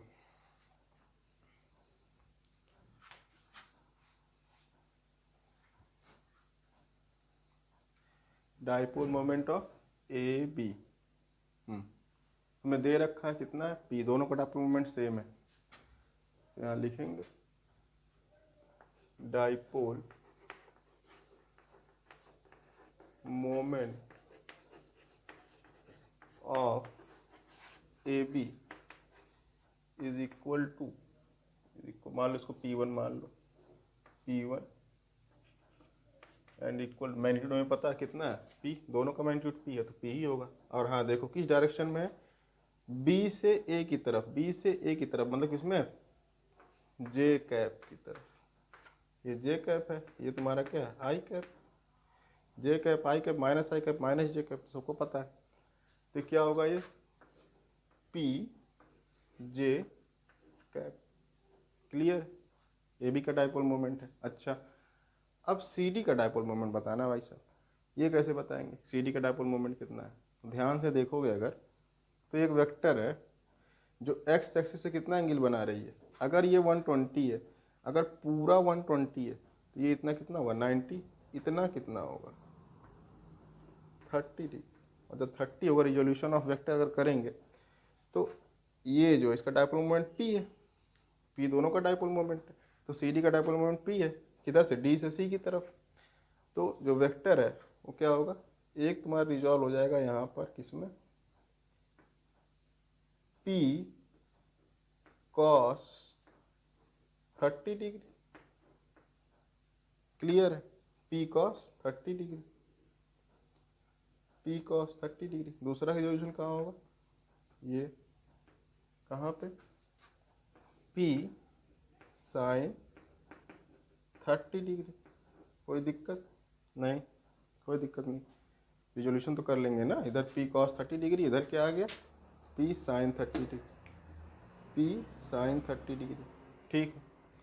अब हमें x को x में ऐड करना है, y को y को j के j में, दोनों का रिजल्टेंट मिल जाएगा। अच्छा ठीक है, पहले ये भी लिख देते हैं, dipole moment of C D, dipole moment of D C या सी डी कुछ भी लिख दो, dipole moment of C D equal to, दो वेक्टर में मिले क्या P cos 30 और P sin 30, इसको लिख दो P2, ये कितना मिलेगा, मैग्नीट्यूड सेम था दोनों का, तो हो जाएगा P cos 30 plus P sin 30, ठीक, कोई दिक्कत नहीं। आगे देखो यहाँ पे cos 30 की वैल्यू कितनी होती है √3/2, तो ये हो जाएगा आपका P √3/2, ठीक है, प्लस sin 30 1/2, तो ये क्या हो जाएगा P/2। अच्छा एक चीज़ और मैं वो भी लिखना था, P √3/2 किधर है I कैप, एक्स एक्सिस की तरफ, cos 30 किधर है एक्स एक्सिस, ये हो जाएगा P √3/2 I cap plus P/2, ऐसे मतलब P/2 किधर माइनस J की तरफ है भाई साहब, माइनस J की तरफ, निगेटिव डायरेक्शन है ना ये क्या होता है माइनस J, ये क्या हो जाएगा माइनस J कैप, ठीक। और अच्छे से लिखना तो ये लिख दो √3/2 P I cap minus P/2 J cap, ये तुम्हारा डाइपोल मोमेंट ऑफ किसका मिल गया सी डी का। ए बी और सी डी का डाइपोल मोमेंट हमें मिल चुका है, ए बी और सी डी का डाइपोल मोमेंट क्या है हमें मिल चुका है, ए बी और सी डी का डाइपोल मोमेंट मिल चुका है। फिर क्या बताना है भाई साहब, और रिजल्टेंट बताना है दोनों का, तो रिजल्टेंट क्या होगा, कोई दिक्कत नहीं, दोनों वेक्टरली या वेक्टर एडिशन है, तो dipole moment of A B and C D, dipole moment dipole moment of A B and C D, dipole moment of A B and C D equal to P1 plus P2। ठीक, A B और C D का dipole moment क्या होगा, P1 P2 का vector addition. अब add कर दो दोनों को, यहाँ देखो क्या क्या है भाई साहब, ए बी कितना पी जे कैप, पी जे कैप, ये P1 की वैल्यू है, प्लस इसमें क्या है √3/2 P I cap minus P/2 J cap. कोई दिक्कत नहीं, मतलब देखो जे को जे में, आई को आई में, तो आई कोई और है नहीं, तो आई तो वैसे ही रहेगा। जे क्या रहेगा, पी जे cap minus P/2 J cap, बचेगा कितना, P/2 जे कैप ही बचेगा। तो कितना आ गया आपका answer, √3/2 P I cap plus P/2 J cap. ये आ गया आपका क्या, dipole moment of A B and C D, ये निकल गया आ गया आपके पास।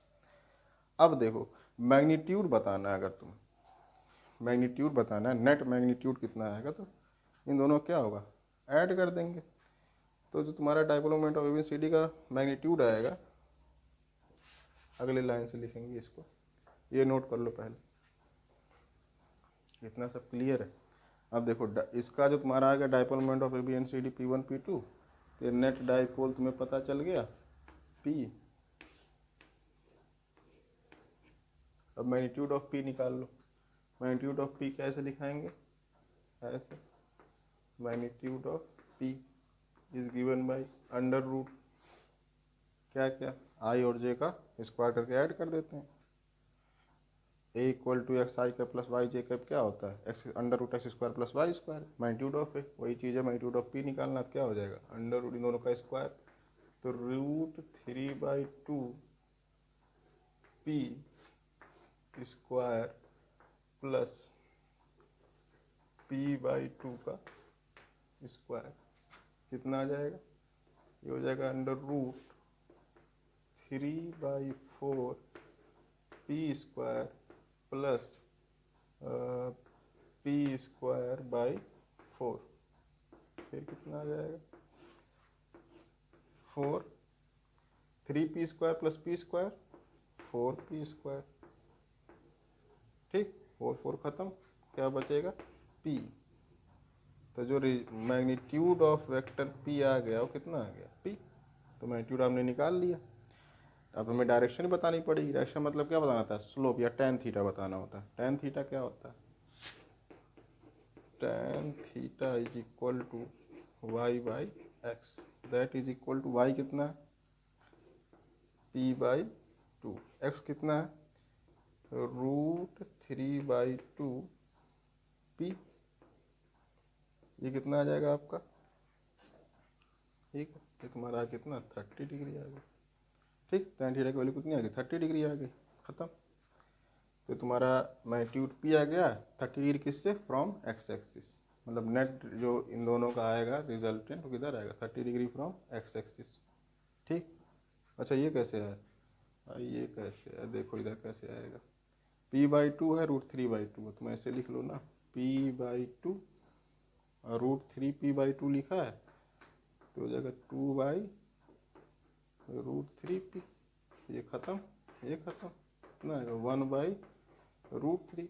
और tan थीटा में किसकी वैल्यू 1/√3 होती है 30 डिग्री की, खत्म, 30 डिग्री आ गया। कोई दिक्कत वाली बात नहीं, मैं बिल्कुल स्लो और बेसिक से पढ़ाता हूँ, कोई डाउट तुम्हें, अगर तुम साल भर नहीं पढ़ाई किया है तुम बस देख के तुम समझ सकते हो, ठीक है, इसलिए बहुत आराम से पढ़ाता हूँ। और जो भी 9th क्लास के बच्चे को भी जो चीज़ 9th बिना पढ़ाओ ना वो भी समझ जाएगा कैसे कैसे, ये जो एडिशन करके है बहुत क्लियर है, तुम बस नोट कर लो इसको। तो 30 डिग्री आ गया, तो तुम्हारा मैग्नीट्यूड कितना आ गया P, एंगल कितना का 30 डिग्री फ्रॉम x एक्सिस, ऐसे क्यों लिखे सर फ्रॉम एक्स एक्सिस? भाई पॉजिटिव एंगल जितने भी एक्यूट होते हैं कहाँ से बनते हैं? एक्स, नीचे तो -30 आता, इधर तो ऑब्ट्यूज एंगल आ जाता। ठीक है, तो तुम्हारा ये आ गया, कोई दिक्कत नहीं। ये तो रहा आपका पार्ट ए का सॉल्यूशन, जो हमने निकाल दिया। हमने क्या, मैग्नीट्यूड और डायरेक्शन निकाल दिए। दूसरे में टॉर्क का मैग्नीट्यूड एंड डायरेक्शन बताना है, पार्ट बी सॉल्व कर लेते हैं। पार्ट बी में पूछा है कि magnitude and direction of net torque acting on dipole. Torque क्या होता है? ये क्या होता है ये सर? फोर्स जो क्या होता है, dipole moment into electric field. तो हमें क्वेश्चन में कह रहा था कि इलेक्ट्रिक फील्ड किधर चल रही है, एक्स एक्सिस की डायरेक्शन में, मतलब इलेक्ट्रिक फील्ड खुद इधर है, ई किधर, आई कैप की डायरेक्शन में। ठीक, ई आई कैप की डायरेक्शन में, कोई दिक्कत नहीं। तो P की वैल्यू हमें पहले से मिल चुकी है, क्या, cross product of P and D give torque. अब देखो P की क्या वैल्यू आई थी हमारे पास, √3/2 P जे कैप -P/2, नहीं ये क्या आया था, आई कैप आया था सर, हाँ आई कैप और P/2 जे कैप, ये आया था ना भाई। E की वैल्यू कितनी, E है, और ये रहा आपका आई। ये हमें क्या कर देना, क्रॉस करना है दोनों। यही आया था, प्लस आया था यार, √3/2 पी आई का प्लस P/2 का, सॉरी, प्लस P/2 जे का। ठीक है, अब देखो क्रॉस प्रोडक्ट पता ही है, क्रॉस प्रोडक्ट नहीं पता कोई दिक्कत नहीं। देखो इधर आई जे के, आई क्रॉस जे करते हैं तो के मिलता है, के क्रॉस आई करते हैं तो जे मिलता है, जे क्रॉस के करते हैं तो, यही है डायरेक्शन है ये, ऐसे चलते हैं। आई क्रॉस जे के क्रॉस आई जे क्रॉस के आई, लेकिन उल्टा चलेंगे तो आई क्रॉस के कर देंगे, आई क्रॉस के कर देंगे तो -j मिलेगा। ठीक, तो ये क्रॉस प्रोडक्ट का रूल होता है। अब देखो, क्योंकि आई का आई से अगर क्रॉस कर दिया जाए, आई का आई से क्रॉस कर दिया तो साइन जीरो की वैल्यू, क्रॉस प्रोडक्ट क्या होता है, ए क्रॉस बी क्या होता है, A B sine theta, A dot B क्या होता है, ए बी कॉस थीटा। ठीक है, तो A cross B A B sine theta होता है, तो ए बी साइन थीटा। तो अब देखो, अगर आई का आई से क्रॉस किया तो क्या आई और आई में एंगल जीरो है, आई और आई में एंगल क्या, zero, A B I A B zero angle है, साइन जीरो की वैल्यू क्या, जीरो, तो पूरा क्या हो गया, जीरो, मतलब आई क्रॉस आई क्या आएगा, जीरो। क्लियर है? ये तो हो गई वेक्टर की बात, जिनको नहीं आता था उनके लिए, उनको पता हो कोई बात नहीं। देखो आई आई क्रॉस कराना है, क्रॉस प्रोडक्ट है ना torque dipole moment electric field का, तो आई क्रॉस आई क्या आएगा, जीरो, तो ये तो पूरा जीरो खत्म। जे बचा है, जे क्रॉस आई क्या आएगा, जे क्रॉस आई क्या आएगा, वही अभी मैंने लिखा था, आई जे के, ये तुम्हारी ट्रायंगल है, आई से जे में किया, आई क्रॉस जे करेंगे तो क्या आएगा, तो जे क्रॉस आई करेंगे तो माइनस क्या आएगा, डायरेक्शन अपोजिट हो गया, जे क्रॉस आई करेंगे क्या आएगा, माइनस के, और ये तुम्हारा P/2 है और ये E है। ठीक है, तो मल्टीप्लाई कर देंगे कितना आएगा, P/2 के कैप माइनस, ये तुम्हारा क्या आ गया, टॉर्क, ये आपका आ गया टॉर्क, जो कि कुछ ये होगा। ठीक है, P/2 के माइनस P/2 के कैप, इसका मतलब क्या होता है कि तुम्हारे पास तीन जो एक्सिस है ना, -k की डायरेक्शन में टॉर्क लग रहा है, जो टॉर्क लगेगा वो इनवर्ड लगेगा, वो किधर लगेगा, इनवर्ड। ठीक है, तो या तो तुम -P/2 के कैप लिखो, या फिर ये भी लिख सकते हो, Pe/2 के कैप ब्रैकेट में inward to the plane, to the plane. ये भी तुम्हारा आंसर है, तो बी का आंसर है, और ये आपका ए का आंसर है। तो ये क्वेश्चन सॉल्व हो गया, और बहुत अच्छा सवाल है। ठीक है, CBSE और कंपटीशन में अब उतना अंतर नहीं रह गया, मतलब ले दे करके सीबीएसई 16 नंबर डेरिवेशन पूछ रही। पहले 30 मार्क्स का डेरिवेशन आया करते थे। अब क्या किए, बच्चों पर बर्डन कम, पहले बोर्ड क्लियर प्रिपेयर करो, जेईई मेंस क्लियर प्रिपेयर करो, तो बहुत सर दर्द हो जाता था। अब क्या है, कुछ अच्छे सवाल तुम्हें सीबीएसई के पेपर में देखने को मिल जाते, जेईई मेंस तक के ठीक ठाक, मतलब उस लेवल को टच कर जाते हैं, ऐसे सब क्वेश्चन हैं। तो जेईई मेंस लगभग इन्हीं के आसपास पूछता है। तो ये सब क्वेश्चन उसी लेवल के हैं, और ये सीबीएसई में 3 नंबर 5 नंबर के सवालों में अच्छे से पूछे जाते हैं। तो इसीलिए मैं जो ये 15 से 20 क्वेश्चन हर चैप्टर से मैंने सेलेक्ट कर रखा है, उन्हीं को सॉल्व करवाना है। उसको अच्छे से प्रिपेयर कर लो, उसके बाद तुम पेपर देने चलो। उसमें एक भी क्वेश्चन, मैं कह एक भी क्वेश्चन बाहर से नहीं मिलने वाला, सारे के सारे क्वेश्चन इन्हीं क्वेश्चन से रिलेट करके हूबहू ऐसे ही क्वेश्चन आने वाले। ठीक, तो बहुत अच्छे से मैंने समझाया, इसीलिए जिसको साल भर कोई पढ़ाई ना किया हो या किया हो, जो भी कुछ हो, तो तुम इन सवालों को ज़रूर प्रैक्टिस कर लो। अगर तुम्हें आता है तो स्पीड बढ़ा के देख लो, ठीक है। और नहीं आता पहले क्वेश्चन खुद सॉल्व करने की कोशिश करो, फिर मैं सॉल्व करवाऊँगी। और जो डाउट वगैरह कुछ हो तो फिर कमेंट सेक्शन में नीचे लिख दो, मैं डाउट भी क्लियर कर दूँगा अगली कोई वीडियो बना करके। तो ये सारी चीज़ें हैं, इसको नोट कर लो अच्छे से। देखो क्वेश्चन नंबर 7 क्या कह रहा है, ए hollow cylindrical box of length 1 meter and area of cross section 25 centimeter square is placed in a 3-dimensional coordinate system as shown in the figure. Figure यहाँ है। The electric field in the region is given by E equals to, ये बहुत ध्यान से देखना, 50x I cap where E is in newton per coulomb and x is in meters. Find, पहला question है, net flux through the cylinder, charge enclosed by the cylinder, दोनों चीज़ बताना है। ठीक, पहले नेट फ्लक्स निकालना। अब देखो ध्यान से, जो ये इलेक्ट्रिक फील्ड है आई कैप, मतलब है तो एक्स की डायरेक्शन में, लेकिन जैसे जैसे ये क्या है, वेरिएबल इलेक्ट्रिक फील्ड है, कांस्टेंट इलेक्ट्रिक फील्ड नहीं है। क्यों लिखता 50 आई कैप, हम समझ जाते हैं कि आई डायरेक्शन में क्या है, फील्ड क्या है, कांस्टेंट है। लेकिन कांस्टेंट नहीं है, एक्स के साथ वेरी कर रही है। एक्स किस में है, एक्स इज इन मीटर्स, जैसे 1 मीटर 2 मीटर 3 मीटर वहाँ लिखा है ना, उस तरह ये एक्स के साथ वेरिएबल है। इलेक्ट्रिक फील्ड वेरी कर, जैसे डिस्टेंस बढ़ेगा, अगर एक्स की वैल्यू 1 है तो 50 है उसका इलेक्ट्रिक फील्ड का मैग्नीट्यूड कितना है 50, 2 है तो मैग्नीट्यूड कितना हो जाएगा 100, 3 है तो कितना हो जाएगा 150। तो इलेक्ट्रिक फील्ड एक्स के साथ बढ़ती चली जा रही है, कोई बात नहीं। और अब तुम्हें निकालना क्या है, देखो ध्यान से, इलेक्ट्रिक फील्ड इधर है, ठीक है, हम इलेक्ट्रिक फील्ड बना लेते हैं। इलेक्ट्रिक फील्ड की डायरेक्शन क्या है, ये ई, इस डायरेक्शन में, ठीक, कोई बात नहीं। अब देखो फ्लक्स थ्रू द सिलेंडर निकालना है। जब किसी बॉडी से फ्लक्स निकालना हो तो क्या करना पड़ता है, जैसे ये है, मैंने पीछे भी समझाया था, एक बार और देख लो इसको। सिलेंडर से फ्लक्स निकालना, फील्ड आ रही है इस डायरेक्शन से, ऐसे चल रही है। तो जब ऐसे आएगी फील्ड, तो ये बताओ इसके परपेंडिकुलर वो ऐसे जा रही है, एरिया वेक्टर क्या है उसके परपेंडिकुलर, एरिया वेक्टर अपवर्ड है। किसी भी क्लोज्ड बॉडी का एरिया वेक्टर जो होता है वो किधर होता है, बाहर की तरफ, परपेंडिकुलर टू द सरफेस। इसका अपवर्ड इधर, इलेक्ट्रिक फील्ड कैसे चली है ऐसे, क्या इस सरफेस को कट करेगी, नहीं, कट किसको करेगी, इस सरफेस को और इस सरफेस को, इन दो सरफेस को इलेक्ट्रिक फील्ड कट करेगी। इसको तो पैरेलल निकल जाएगी, इसको भी पैरेलल निकल जाएगी, नीचे वाले की पैरेलल निकल जाएगी, मेरी तरफ जो है उसका एक तरह से पैरेलल निकल जाएगी। इसको कट करेगी और इसको कट करेगी, तो फ्लक्स इन दोनों सरफेस से निकलेगा। क्लियर है, सिलेंडर है।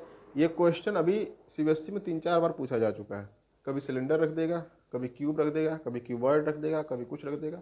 आगे मैं करवाऊंगा अभी एक क्वेश्चन और क्यूब वाला भी है इसी में, बस ये थोड़ा अलग है इसलिए मैं करवा दे रहा हूँ। ये और क्यूब कर लोगे तो फिर कुछ भी कर दोगे, कोई भी आ जाए, यहाँ कुछ भी रख दो फ्लक्स निकल जाए। ठीक, बस समझना ये कि जो surface parallel to electric field होगा उससे कोई फ्लक्स नहीं निकलने वाला। जिस फ्लक्स मतलब जिस सरफेस को कट करेगा, इलेक्ट्रिक फील्ड जिस सरफेस को कट करके निकलेगी, चीरते हुए निकल जाएगी, वही तुम्हारा क्या होगा, उस सरफेस से फ्लक्स आएंगे। क्लियर है। अब देखो यहाँ पर इलेक्ट्रिक फील्ड से निकल रही, अब डायरेक्शन निकालना पड़ेगा। ई डॉट एस कॉस थीटा होता है, E S cos theta. Electric flux की फार्मूला क्या होता है, इलेक्ट्रिक फ्लक्स का जो फार्मूला क्या है, ई डॉट एस, यही होता है, या फिर लिख सकते हैं ई एस कॉस थीटा। ठीक, कहीं डी एस लिखता है, डी एस में कब लिखते हैं, इंटीग्रेट करना हो, सरफेस इरेगुलर वगैरह हो, तो सरफेस तो रेगुलर प्लेन सरफेस तो सीधे एस लिखती है। क्लियर है। कॉस थीटा में थीटा चाहिए फ्लक्स का। अब देखो कैसे निकलेगा, इधर से फ्लक्स जीरो क्यों होता है ये भी मैं समझा दूंगा, ऊपर वाले फ्लक्स जीरो आएगा ही। देखो इस सरफेस का मैं नाम दे देता हूँ, इसको मान लो ये लेफ्ट है, ये राइट है। क्वेश्चन पहले था, मैं सॉल्यूशन कर रहा हूँ क्वेश्चन वाले ही फिगर में। ये लेफ्ट है, ये राइट है। अब देखो यहाँ इलेक्ट्रिक फील्ड, इस सरफेस पर इलेक्ट्रिक फील्ड किधर होगी, इधर। ये इलेक्ट्रिक फील्ड की डायरेक्शन है, और सेम डायरेक्शन क्या है एरिया वेक्टर का, एस। और डायरेक्शन सेम है, मतलब कॉस थीटा क्या है 0 डिग्री, और कॉस जीरो की वैल्यू क्या होती है 1। तो मैं बाद में लूँगा उसको, पहले समझो। इधर इलेक्ट्रिक फील्ड किधर है, एक्स की डायरेक्शन में, इलेक्ट्रिक फील्ड इस डायरेक्शन में। एस की डायरेक्शन क्या है, ये तुम्हारी किसकी डायरेक्शन है, एस। एरिया वेक्टर की डायरेक्शन ये है। एंगल कितना दोनों के बीच है 180, और कॉस 180 की वैल्यू कितनी होती है -1। क्लियर है। यहाँ पर जो राउंड सरफेस है उसका एरिया वेक्टर क्या होगा 90 डिग्री परपेंडिकुलर टू सरफेस। ये जो एरिया वेक्टर है वो कुछ इस डायरेक्शन में होगा। इलेक्ट्रिक फील्ड किधर है, इधर। तो इन दोनों के बीच एंगल कितना है 90 डिग्री, और कॉस 90 की वैल्यू क्या होती है 0। इसीलिए फ्लक्स जो आता है सरफेस के ये वाले प्लेन पैरेलल, जिससे इलेक्ट्रिक फील्ड जिस सरफेस के पर पैरेलल चलती है उसका एरिया वेक्टर परपेंडिकुलर हो जाता है, कॉस 90 की वैल्यू 0, तो फ्लक्स क्या आ जाएगा 0। मैथमेटिकली हम ऐसे देख सकते हैं। और समझ लिए कि उसको कोई कट ही नहीं करेगा तो फ्लक्स 0 ऐसे भी आना है। ये क्लियर है। अब निकालना में क्या है इलेक्ट्रिक फ्लक्स। देखो पहले मैं निकालता हूँ लेफ्ट साइड वाले का इलेक्ट्रिक फ्लक्स। तो लेफ्ट साइड का इलेक्ट्रिक फ्लक्स निकालेंगे तो क्या करेंगे, देखो फ्लक्स थ्रू लेफ्ट साइड तो हो जाएगा EL into S cos theta, EL S cos theta. ठीक, लेफ्ट वाला लिया हमने। अच्छा पहले तो हमें निकालना पड़ेगा EL आएगा कितना, लेफ्ट पे इलेक्ट्रिक फील्ड है कितनी, क्योंकि वेरिएबल इलेक्ट्रिक फील्ड में पहले समझाया डिस्टेंस के साथ क्या करिए वेरी कर रही है, तो पहले EL कैलकुलेट कर लेंगे। EL निकालेंगे तो क्या हो जाएगा 50x आई कैप, ये तो गिवन है इलेक्ट्रिक फील्ड 50x आई कैप है।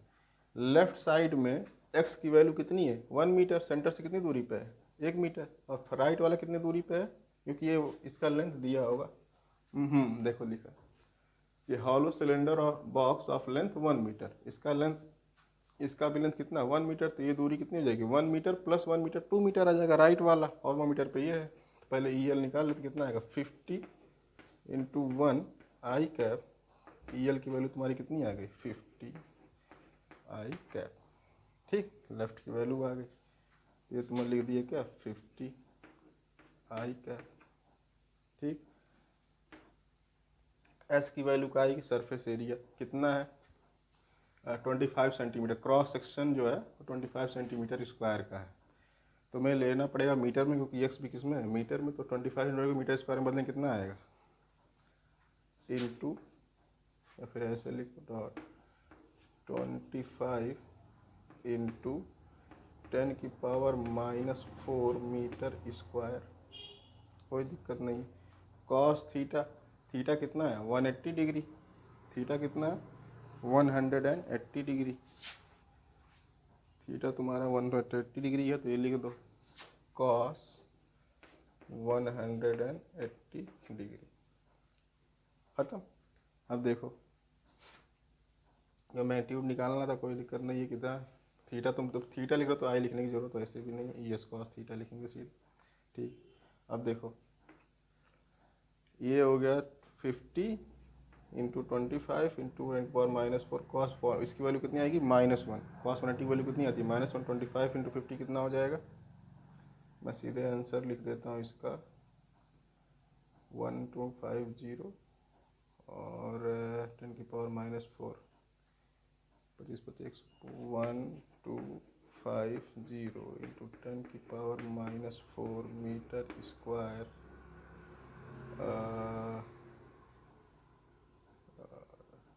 क्या आएगा भाई साहब, अच्छा कॉस ये हो जाएगा -1। ठीक है, और ये सभी मत लिखो तुम, यूनिट सीधे लास्ट में लिख देंगे, छुट्टी मिल जाएगा। देखो इधर ये -1 हो गया, मल्टीप्लाई कर दो कितना आएगा, -4 है, 0.125, 0.1 -0.125 न्यूटन मीटर स्क्वायर पर कूलम। ये तुम्हारा क्या आ गया, फ्लक्स थ्रू लेफ्ट सरफेस, ये निकल के आ गया। ठीक, ये तुम्हारा लेफ्ट वाला फ्लक्स आ गया। ऐसे ही राइट वाला फ्लक्स निकाल लेंगे। देखो मैं रब कर रहा हूँ यहाँ पे, यहीं बगल में सॉल्व कर देता हूँ। देखो राइट वाला फ्लक्स देखो कैसे आएगा, ई आर निकाल लेते हैं और एस निकाल लेते हैं। ये तुम्हारा आ जाएगा फ्लक्स थ्रू राइट सरफेस। जैसे लेफ्ट आया था वैसे फ्लक्स थ्रू राइट निकाल लेंगे। ये क्या होगा, देखो ध्यान से, ई आर पहले पता करना पड़ेगा। ई आर कितना आएगा, तो देखो E R equal to 50, X की वैल्यू कितनी हो जाएगी, 1 मीटर प्लस 1 मीटर हो जाएगा 2, और ये देख किधर है, इधर ही डायरेक्शन में है, तो आई कैप तो पहले से था, तो आई कैप कितना आ जाएगा, 100 आई कैप आ जाएगा। ई आर की वैल्यू कितनी आ गई, 100। अच्छा, यस सरफेस एरिया वही है, सरफेस एरिया तो बदले नहीं, सिलेंडर तो वही रखा है, तो 25 इंटू 10⁻⁻4। ठीक, अब तुम्हारा ये आएगा, मल्टीप्लाई कर दो, कितना हो जाएगा 2500, 2500 इंटू 10⁻⁻4, ये कितना आ जाएगा 0.25 न्यूटन मीटर स्क्वायर पर कूलम। ये फ्लक्स थ्रू राइट सरफेस आ जाएगा। इतना क्लियर है। अब तुम्हें नेट फ्लक्स बताना, दोनों को ऐड कर देना है, ऐड कर दो। Net flux equals to flux through left surface plus flux through right surface.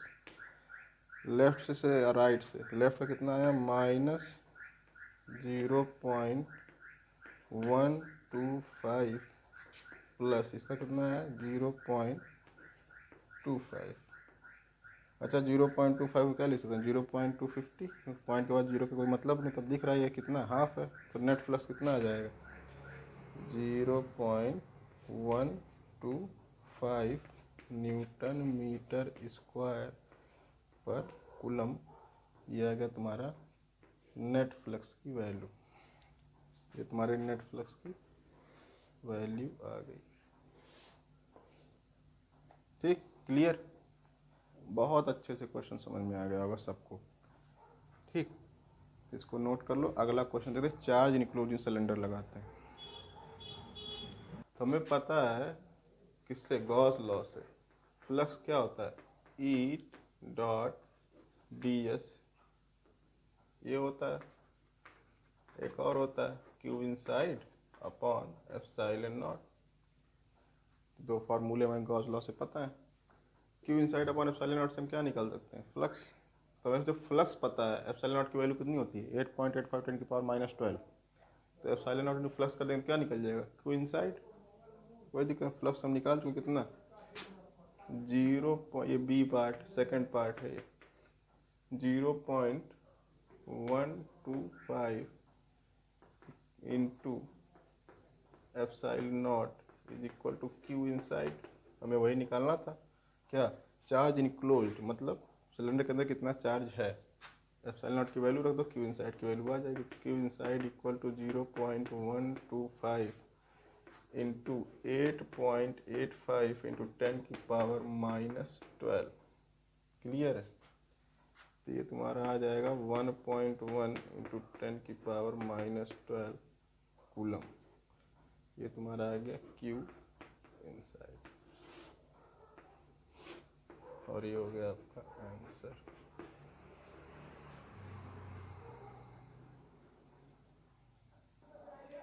भाई, तो क्वेश्चन नंबर 8 गिवन द, वही सेम वैसे सिलेंडर था, मैंने कहा ना अगले क्वेश्चन में क्यूब रहेगा, देखो क्यूब है, और भी वही 5 नंबर में पूछा गया, ये भी 5 नंबर पूछा गया। वो बड़ा सवाल था, ये छोटा है, ये 4 लाइन का, वो 10 लाइन का था, तो कोई घबराने वाली चीज़ नहीं। देखो क्वेश्चन देखो, given the electric field in the region is E equal to 2x I cap. ठीक, find the electric flux through the cube and the charge enclosed by it. Same चीज़ है, यहाँ भी इलेक्ट्रिक फील्ड तुम्हारी क्या है, variable. X के साथ इलेक्ट्रिक फील्ड क्या कर रही है, वेरी कर रही है। एक्स की वैल्यू 1 तो इलेक्ट्रिक फील्ड 2, एक्स की वैल्यू 2 तो इलेक्ट्रिक फील्ड 4। मतलब ये एक्स जैसे जैसे डिस्टेंस बढ़ेगी वैसे वैसे, क्योंकि आई कैप मतलब एक्स की डायरेक्शन, इलेक्ट्रिक फील्ड किस डायरेक्शन में है, इलेक्ट्रिक फील्ड तुम्हारी किस डायरेक्शन में है, इलेक्ट्रिक फील्ड तुम्हारी एक्स के डायरेक्शन में है, ऐसे चल रही है इलेक्ट्रिक फील्ड, जैसे चल रही है। तो फ्लक्स किसकी तरफ, देखो इधर देखो, यहाँ पर फ्लक्स इसके तो इलेक्ट्रिक फील्ड इधर और एरिया वेक्टर इधर, इलेक्ट्रिक फील्ड इधर और एरिया वेक्टर दोनों बीच एंगल कितना है, 90 डिग्री। यहाँ से फ्लक्स क्या होगा, जीरो। उसी तरह नीचे वाले से फ्लक्स क्या होगा, जीरो। पीछे वाले से फ्लक्स जीरो, आगे वाले से फ्लक्स जीरो। यहाँ से देख, इलेक्ट्रिक फील्ड इधर, एस वेक्टर भी इधर, एरिया वेक्टर भी किधर, इधर, इलेक्ट्रिक फील्ड भी इधर। यहाँ से इलेक्ट्रिक फील्ड इधर, अरे इधर उधर, sorry sorry sorry sorry, electric field इधर इस सरफेस पर, एरिया वेक्टर इस सरफेस का किधर है, इधर। इलेक्ट्रिक फील्ड तो एक्स में ही चल रही है, लिखा हुआ है। अब एक्स के साथ वैरी कर रही है, डिस्टेंस एक्स क्या है, इसका कुछ साइड ए है, ए के साथ देखो साइड ए है, जब ए है तो कितना इलेक्ट्रिक फील्ड होगा, जब एक्स की वैल्यू जो है यहाँ पे एक्स की वैल्यू क्या है, जीरो। इस सरफेस के लिए लेफ्ट वाले सरफेस की इलेक्ट्रिक फील्ड एक्स की वैल्यू कितनी है, जीरो। इधर की एक्स की वैल्यू कितनी है, ए। राइट वाले के लिए तो निकाल लेते हैं दोनों तरफ से फ्लक्स कितना होगा, देखो फ्लक्स थ्रू लेफ्ट वाले के लिए निकालते हैं, इसको मैं मान लेता हूँ लेफ्ट फेस है, इसको राइट मान, ठीक। लेफ्ट वाले के लिए ई एस कॉस, अच्छा लेफ्ट वाले के लिए कॉस की वैल्यू कितनी होगी, ये इधर वो उधर, ये इधर वो उधर, कितना डिग्री एंगल है दोनों के बीच में, 180 डिग्री, ठीक है। Cos 180 degree. अच्छा पहले तो ई निकाल लें कि इस जगह ई की वैल्यू है कितनी इस पॉइंट पर, क्योंकि ये है तुम्हारा यहाँ पे क्या है, ये सेंटर पे रखा तो क्या होगा, जीरो। तो यहाँ एक्स की वैल्यू कितनी होगी, जीरो। एक्स की वैल्यू जीरो है तो पहले ई एल निकाल लो। ई एल पे क्या होगा, 2 इंटू जीरो आई कैप, कितना आ जाएगा, जीरो। ई ही जीरो तो सब जीरो, तो क्या आ जाएगा, जीरो। और सरफेस एरिया कितना होगा इसका, क्योंकि स्क्वायर के एक साइड का सरफेस एरिया कितना होता है, ए स्क्वायर। तो लिखने की जरूरत ऐसे नहीं, मैं समझाने के लिए लिख दे रहा हूँ, ए स्क्वायर कॉस 180 की वैल्यू -1, पूरा कितना आ गया, जीरो। तो फ्लक्स थ्रू लेफ्ट सरफेस कितना आ जाएगा, जीरो। ये तुम्हारा हो गया, ये लेफ्ट का फ्लक्स आ गया। अच्छा इसे राइट का फ्लक्स निकाल लेंगे। राइट वाले का फ्लक्स क्या होगा, फ्लक्स राइट वाले डायरेक्शन में, ई एस कॉस, राइट में देखो ई भी इधर एस भी इधर, थीटा कितना दोनों के बीच में, जीरो, 0 डिग्री।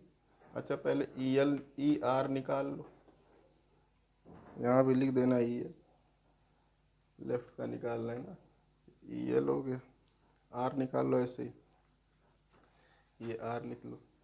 ये क्या हो जाएगा, पहले तो ई आर निकाल लो, ई आर क्या हो जाएगा, 2 इंटू ए आई कैप, तो आ जाएगा 2a आई कैप, ठीक है। यहाँ लिख दो 2a, एस की value A square, cos theta cos zero की वैल्यू 1, कितना आ गया 2a क्यूब, ठीक है। अब 2a क्यूब इसका आ गया क्या, फ्लक्स थ्रू राइट वाले का, ये वैल्यू आ गई तुम्हारे पास 2a क्यूब। तो जो नेट फ्लक्स होगा, फ्लक्स नेट कितना होगा, flux through left plus flux through right. Left right को जोड़ देंगे, लेफ्ट में तुम्हारा जीरो है, राइट में क्या है प्लस 2a क्यूब।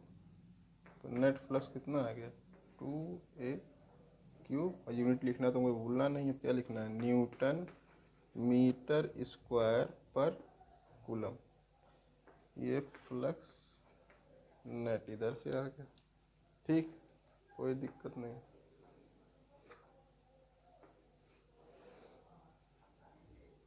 ये फ्लक्स नेट आ गया। अच्छा, क्यू इनसाइड भी निकालना है, electric flux through the Q and the charge enclosed by it, charge भी निकालना है। तो कहता है Q inside is given by क्या, electric field into flux. Electric field flux होता है, क्या होता है, इलेक्ट्रिक फील्ड इनटू फ्लक्स नहीं यार, एप्सिलॉन नॉट इनटू फ्लक्स होता है, flux into epsilon not. Flux कितना है, 2a³ एप्सिलॉन नॉट। ये तुम्हारा क्या आ गया, क्यू इनसाइड की वैल्यू आ गई। एक आंसर आपके पास ये हो गया, एक आंसर आपको पूरा मिल चुका है। कह रहा है कि small conducting sphere of radius r carrying a charge plus q is surrounded by a large concentric conducting shell। ये ध्यान रखना, कंडक्टिंग शेल लिखा है, ठीक, of radius r on which a charge plus q is placed using Gauss law derived expression for the electric field at a point x between the sphere and the shell। उसके बाद outside the spherical shell. X तुम्हारा एक बार sphere और cell के अंदर लेंगे, एक बार आपका स्फेरिकल सेल के बाहर लेंगे, ठीक। अब देखो पहले तो ये समझो शेल, स्फीयर, हॉलो स्फीयर, इन सब में अंतर क्या होता है। जो स्फीयर कहीं लिखा रहेगा, अगर स्फीयर, स्फीयर मतलब होता है ठोस गोला, तो हिंदी में लिख दे रहा हो क्या होता है, ठोस गोला, ठोस गोला, ये होता है ठोस गोला, ठीक। इसको बोलते हैं भरतू गोला हमारे यूपी बिहार में, ये हो गया ठोस गोला। उसके बाद आ गया आपका शेल, शेल मतलब चलो खोखला गोला, ये होता है खोखला गोला, ठीक। फिर आता है हॉलो स्फीयर, हॉलो स्फीयर,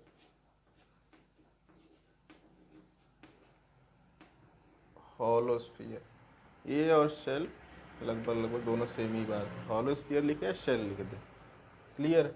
और स्फीयर आपको पता ही है, ठीक। दूसरी बात ध्यान समझो, जब भी किसी कंडक्टर पर कोई चार्ज रखा तो हमें सरफेस पे आ जाता है।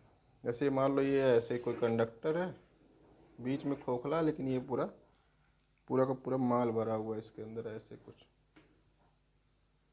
समझ गए, ऐसे कुछ है।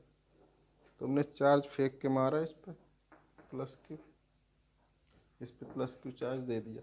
ये नहीं हुआ कि यहाँ चार्ज ऐसे ये यहाँ पे प्लस क्यू ऐसे डिस्ट्रीब्यूट होगा ना, सारा का सारा चार्ज किस पे होगा, इस सरफेस पर, इस सरफेस पर प्लस क्यू पूरा डिस्ट्रीब्यूट होगा। अगर कोई भरा हुआ भी है, ऐसे कोई गोला है मान लो ये, इस पर तुमने प्लस क्यू मारा है, तो भी सरफेस पर ही सारे चार्ज आएंगे, कोई अंदर चार्ज नहीं हो। कंडक्टर में कोई भी चार्ज अंदर नहीं होता, इलेक्ट्रिक फील्ड क्या होती है, अंदर जीरो होती है। कंडक्टर में इलेक्ट्रिक फील्ड अंदर जीरो होती है, और कोई चार्ज अंदर जाएगा नहीं तो बात ही खत्म, ठीक। तो वही कह रहा है। अब क्वेश्चन क्या कह रहा है उसको समझो।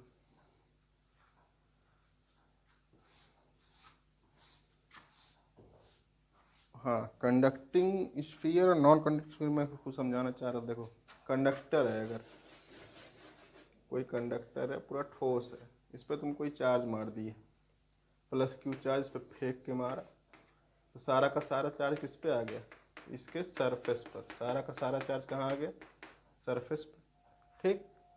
लेकिन अगर ये तुम्हारा कंडक्टर नहीं होता, एक इंसुलेटर होता, एक इंसुलेटर होता, तो क्या होता, तो तुम जहाँ फेंकते चीज़ वहीं ये फिर डिस्ट्रीब्यूट नहीं होता, यूनिफॉर्मली डिस्ट्रीब्यूट नहीं करता खुद को। ये क्या होता, तुम जहाँ रखते चार्ज को उठा करके, जैसे तुम्हारे पास एक है ये, और लकड़ी का ठोस गोला जो है तुम्हारे पास लकड़ी का है, और ये तुम्हारे पास लोहे का था, आयरन का था। आयरन के पास सरफेस पे आ गया, सारा चार्ज डिस्ट्रीब्यूट हो गया। कितने चार्ज थे, 3 3 6 3 और 10 चार्ज थे, ठीक। अब तुमको 10 इस पर अगर रखना है, तुम जहाँ रख दोगे वहीं रह जाएगा, ऐसे रख दिया, जिसको सरफेस पे सरफेस पे रह जाएगा, ठीक है। 3 3 6 7 8, ये मान लो 9 हो गया, या 10, जिसको जहाँ प्लेस कर दोगे वहीं, ये इंसुलेटर का काम है, जिसको जहाँ रखोगे वहीं रह जाएगा। लेकिन कंडक्टर में अगर तुम यहाँ रखोगे तो उड़ के फिर सरफेस पे आ जाएगा। समझ में आई बात, वहीं नहीं, ये इंसुलेटर है, ये तुम्हारा कंडक्टर। कंडक्टर में सारा का सारा चार्ज सरफेस पे आ जाता है, इंसुलेटर में जहाँ रख देते हैं वहीं रह जाता है। ठीक है, तो यहाँ क्या लिखा है, इसलिए मैं कहता हूँ ध्यान से पढ़ो, कंडक्टिंग शेल लिखा है। कंडक्टर में सारा का सारा चार्ज कहाँ आने वाला है, सरफेस पर, उसमें इंडक्शन भी होगा, सब कुछ होगा। देखो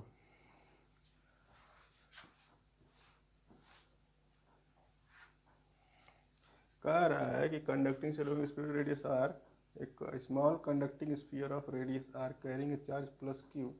अच्छा, एक छोटा कंडक्टिंग स्फीयर है, छोटा सा ठोस गोला है, इस पर प्लस क्यू चार्ज है। लो ये रहा तुम्हारा ठोस गोला अंदर का स्मॉल सा, ठीक, ये आपका स्मॉल कंडक्टिंग स्फीयर, इस पर क्या है, प्लस क्यू चार्ज।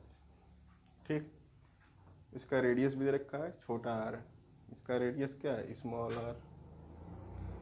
इसका जो रेडियस है ये रेडियस कितना है इसका, आर।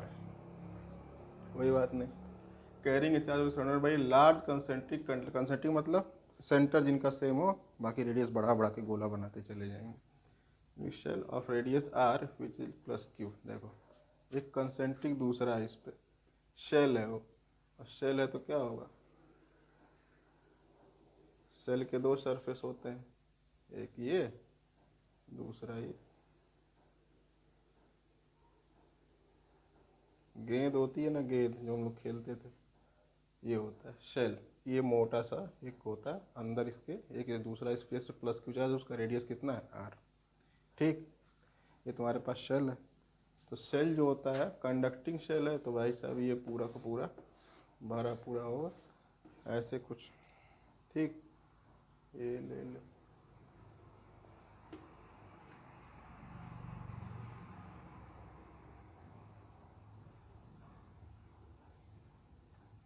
ठीक, अब क्लियर एकदम। अब देखो क्या कह रहा है, इसका रेडियस दे रखा है तुम्हें कितना है, बाहर है, कंसेंट्रिक है, और इसका रेडियस कितना होगा सेंटर से। ये जो रेडियस दे रखा है इसका, ये तुम्हें दे रखा है बड़ा वाला आर। ठीक है, इंटरनल एक्सटर्नल रेडियस नहीं बोला, बस रेडियस आर है, मत समझ जाना। शेल है तो मोटा होता है वो। ठीक, जैसे बॉल होती थी, हम लोग बचपन में खेलते थे, जंपर या फिर कोई भी कॉर्क की बॉल हो कोई, वैसे। ठीक, प्लस क्यू चार्ज इसके पास। अब इसके देखो प्लस क्यू फेंके तो अंदर तो आने वाला नहीं, सारा का सारा प्लस क्यू कहाँ रहने वाला है, सरफेस पर। सारा का सारा प्लस चार्ज कहाँ, इसके सरफेस पर, क्योंकि ये क्या है, कंडक्टिंग शेल है। ये भी क्लियर, कोई दिक्कत नहीं। अब देखो क्या होगा, पूछा है गॉस लॉ से derive the expression for the electric field at a point x. X एक बार लेना है, आर और आर, एक्स आर से बड़ा है और बड़े वाले आर से छोटा है। मतलब एक बार एक्स कहाँ लेना है, यहाँ कहीं, आर से, ये आर जो है इससे बड़ा और इससे छोटा, तो एक्स मान लो यहाँ कहीं ले लो, ये लो। एक बार एक्स जब यहाँ है, ये एक्स, एक बार हमें इलेक्ट्रिक फील्ड कहाँ निकालनी है, इस रीजन में। दूसरी बार कहाँ निकालना है, फिर एक बार लेना है आर से बड़ा, आउटसाइड द सेल। एक बार एक्स कहाँ लेना, बाहर, फिर निकालना इनसाइड है। गॉस लॉ क्या कहता है, गॉस लॉ कहता है कि flux is equal to close integral of E dot D S. ठीक, जो लोग भी ई डॉट एस लिख देते हैं वो इसी बात, जब तुम्हें सरफेस नहीं ज्ञान तो ऐसे कहा जाता है। और क्या होता है इसका दूसरा वर्जन क्या है, Q inside upon epsilon not. ठीक, अब तुम्हें निकालना है एक्स, इस पॉइंट पर तुम्हें निकालना है इलेक्ट्रिक फील्ड। इलेक्ट्रिक फील्ड ही निकालनी ना, डिराइव इलेक्ट्रिक फील्ड निकालनी है। इलेक्ट्रिक फील्ड निकालना है तो इलेक्ट्रिक फील्ड ले लो बाहर। इलेक्ट्रिक फील्ड तो कांस्टेंट होगी, क्योंकि इलेक्ट्रिक फील्ड एक गॉसियन सरफेस पे क्या होती है, सेम, पूरे के पूरे सरफेस पे होती है सेम। तो देखो ई आ गया आपका बाहर, close integral D S is equal to, इसके अंदर, इस वाले सरफेस के अंदर जो तुम्हें दिख रहा है ये, इसके अंदर कुल कितना चार्ज है, प्लस क्यू। प्लस क्यू है तो plus Q upon epsilon not. ठीक है, डी एस, इसका इंटीग्रेशन, ये डी एस है, इसका surface area, surface area of sphere क्या होता है, 4 पाई आर स्क्वायर। आर यहाँ कितना है, एक्स, 4 पाई एक्स स्क्वायर। ठीक है, तो हो जाएगा E into 4 pi X square equal to Q upon epsilon naught. E की वैल्यू कितनी आ गई, E equals to Q upon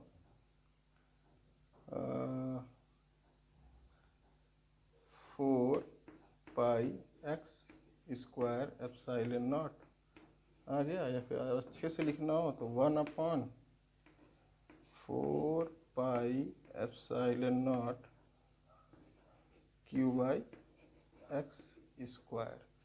ये तुम्हारी आ गई इलेक्ट्रिक फील्ड। इसका नाम दे दो तुम, यहाँ आ गई। ये पहले का आंसर हो गया, ये फर्स्ट वाले का आंसर आ गया आपका। ठीक, ये फर्स्ट का आंसर है, इलेक्ट्रिक फील्ड आपकी यहाँ आ गई।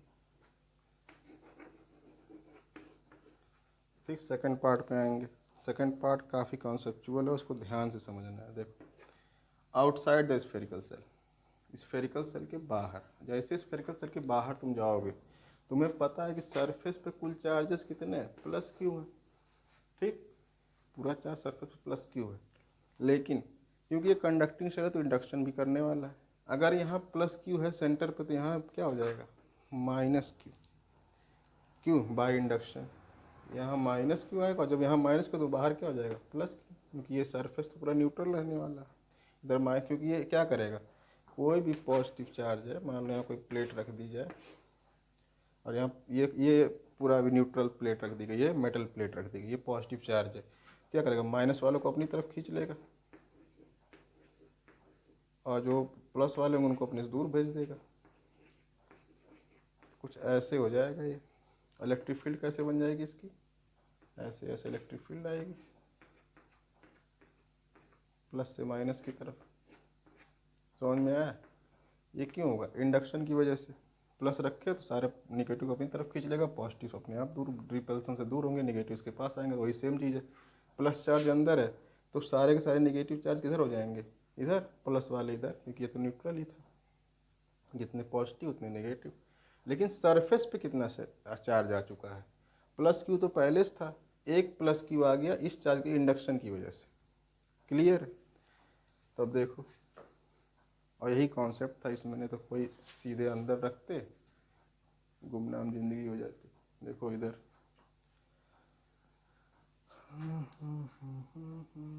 दूसरा पार्ट, दूसरे पार्ट में क्या है, फ्लक्स। जब एक्स तुम्हारा कहाँ है, बाहर, एक्स यहाँ कहीं, मतलब ये दूरी अब यहाँ से ले जाएगी ऐसे, ये एक्स है, आउटसाइड सेल, आउटसाइड जो सेल है वो एक्स अभी है। अब गॉस सरफेस कैसे बनेगा, ऐसे कुछ बनेगा। हमें यहाँ इलेक्ट्रिक फील्ड निकालनी। ठीक, पहले एक्स यहाँ तक था, अब एक्स यहाँ तक, सेकंड पार्ट में। ठीक, तो फ्लक्स कितना आ जाएगा भाई साहब, E close integral E dot D S equal to Q inside upon epsilon naught. E की वैल्यू तो ई ही जाने, ई यहाँ, और डी एस कंडीशन कितना आ जाएगा, 4 पाई एक्स स्क्वायर। ठीक, इक्वल टू क्यू इनसाइड, अब कितना, देखो इस वाले बाउंड्री के अंदर, इस बाउंड्री के अंदर कुल कितने चार्जेस हैं, plus Q minus Q plus Q, सबको लिख देंगे लाइन से। क्या हो जाएगा, प्लस क्यू प्लस, फिर प्लस क्यू है तो plus Q plus Q plus Q, फिर क्या है, plus minus Q plus Q, total charge लिख दी क्यू इनसाइड, अपॉन, अपॉन क्या है, एप्सिलॉन नॉट है तो एप्सिलॉन नॉट लिख दो, कोई दिक्कत नहीं। ठीक, अब देखो ये और ये छम छम गायब, बचा क्या, ये दोनों। ई की वैल्यू अब कितनी आ जाएगी भाई साहब, E equals to Q plus Q upon 4 pi X square epsilon naught, या फिर 1/, इधर से लिख देता हूँ, 1/4 pi epsilon naught Q plus Q upon X square, ये तुम्हारी आ गई इलेक्ट्रिक फील्ड। ठीक, कोई दिक्कत नहीं, क्वेश्चन बहुत अच्छे से समझा दिया है और समझ में आ भी गया होगा।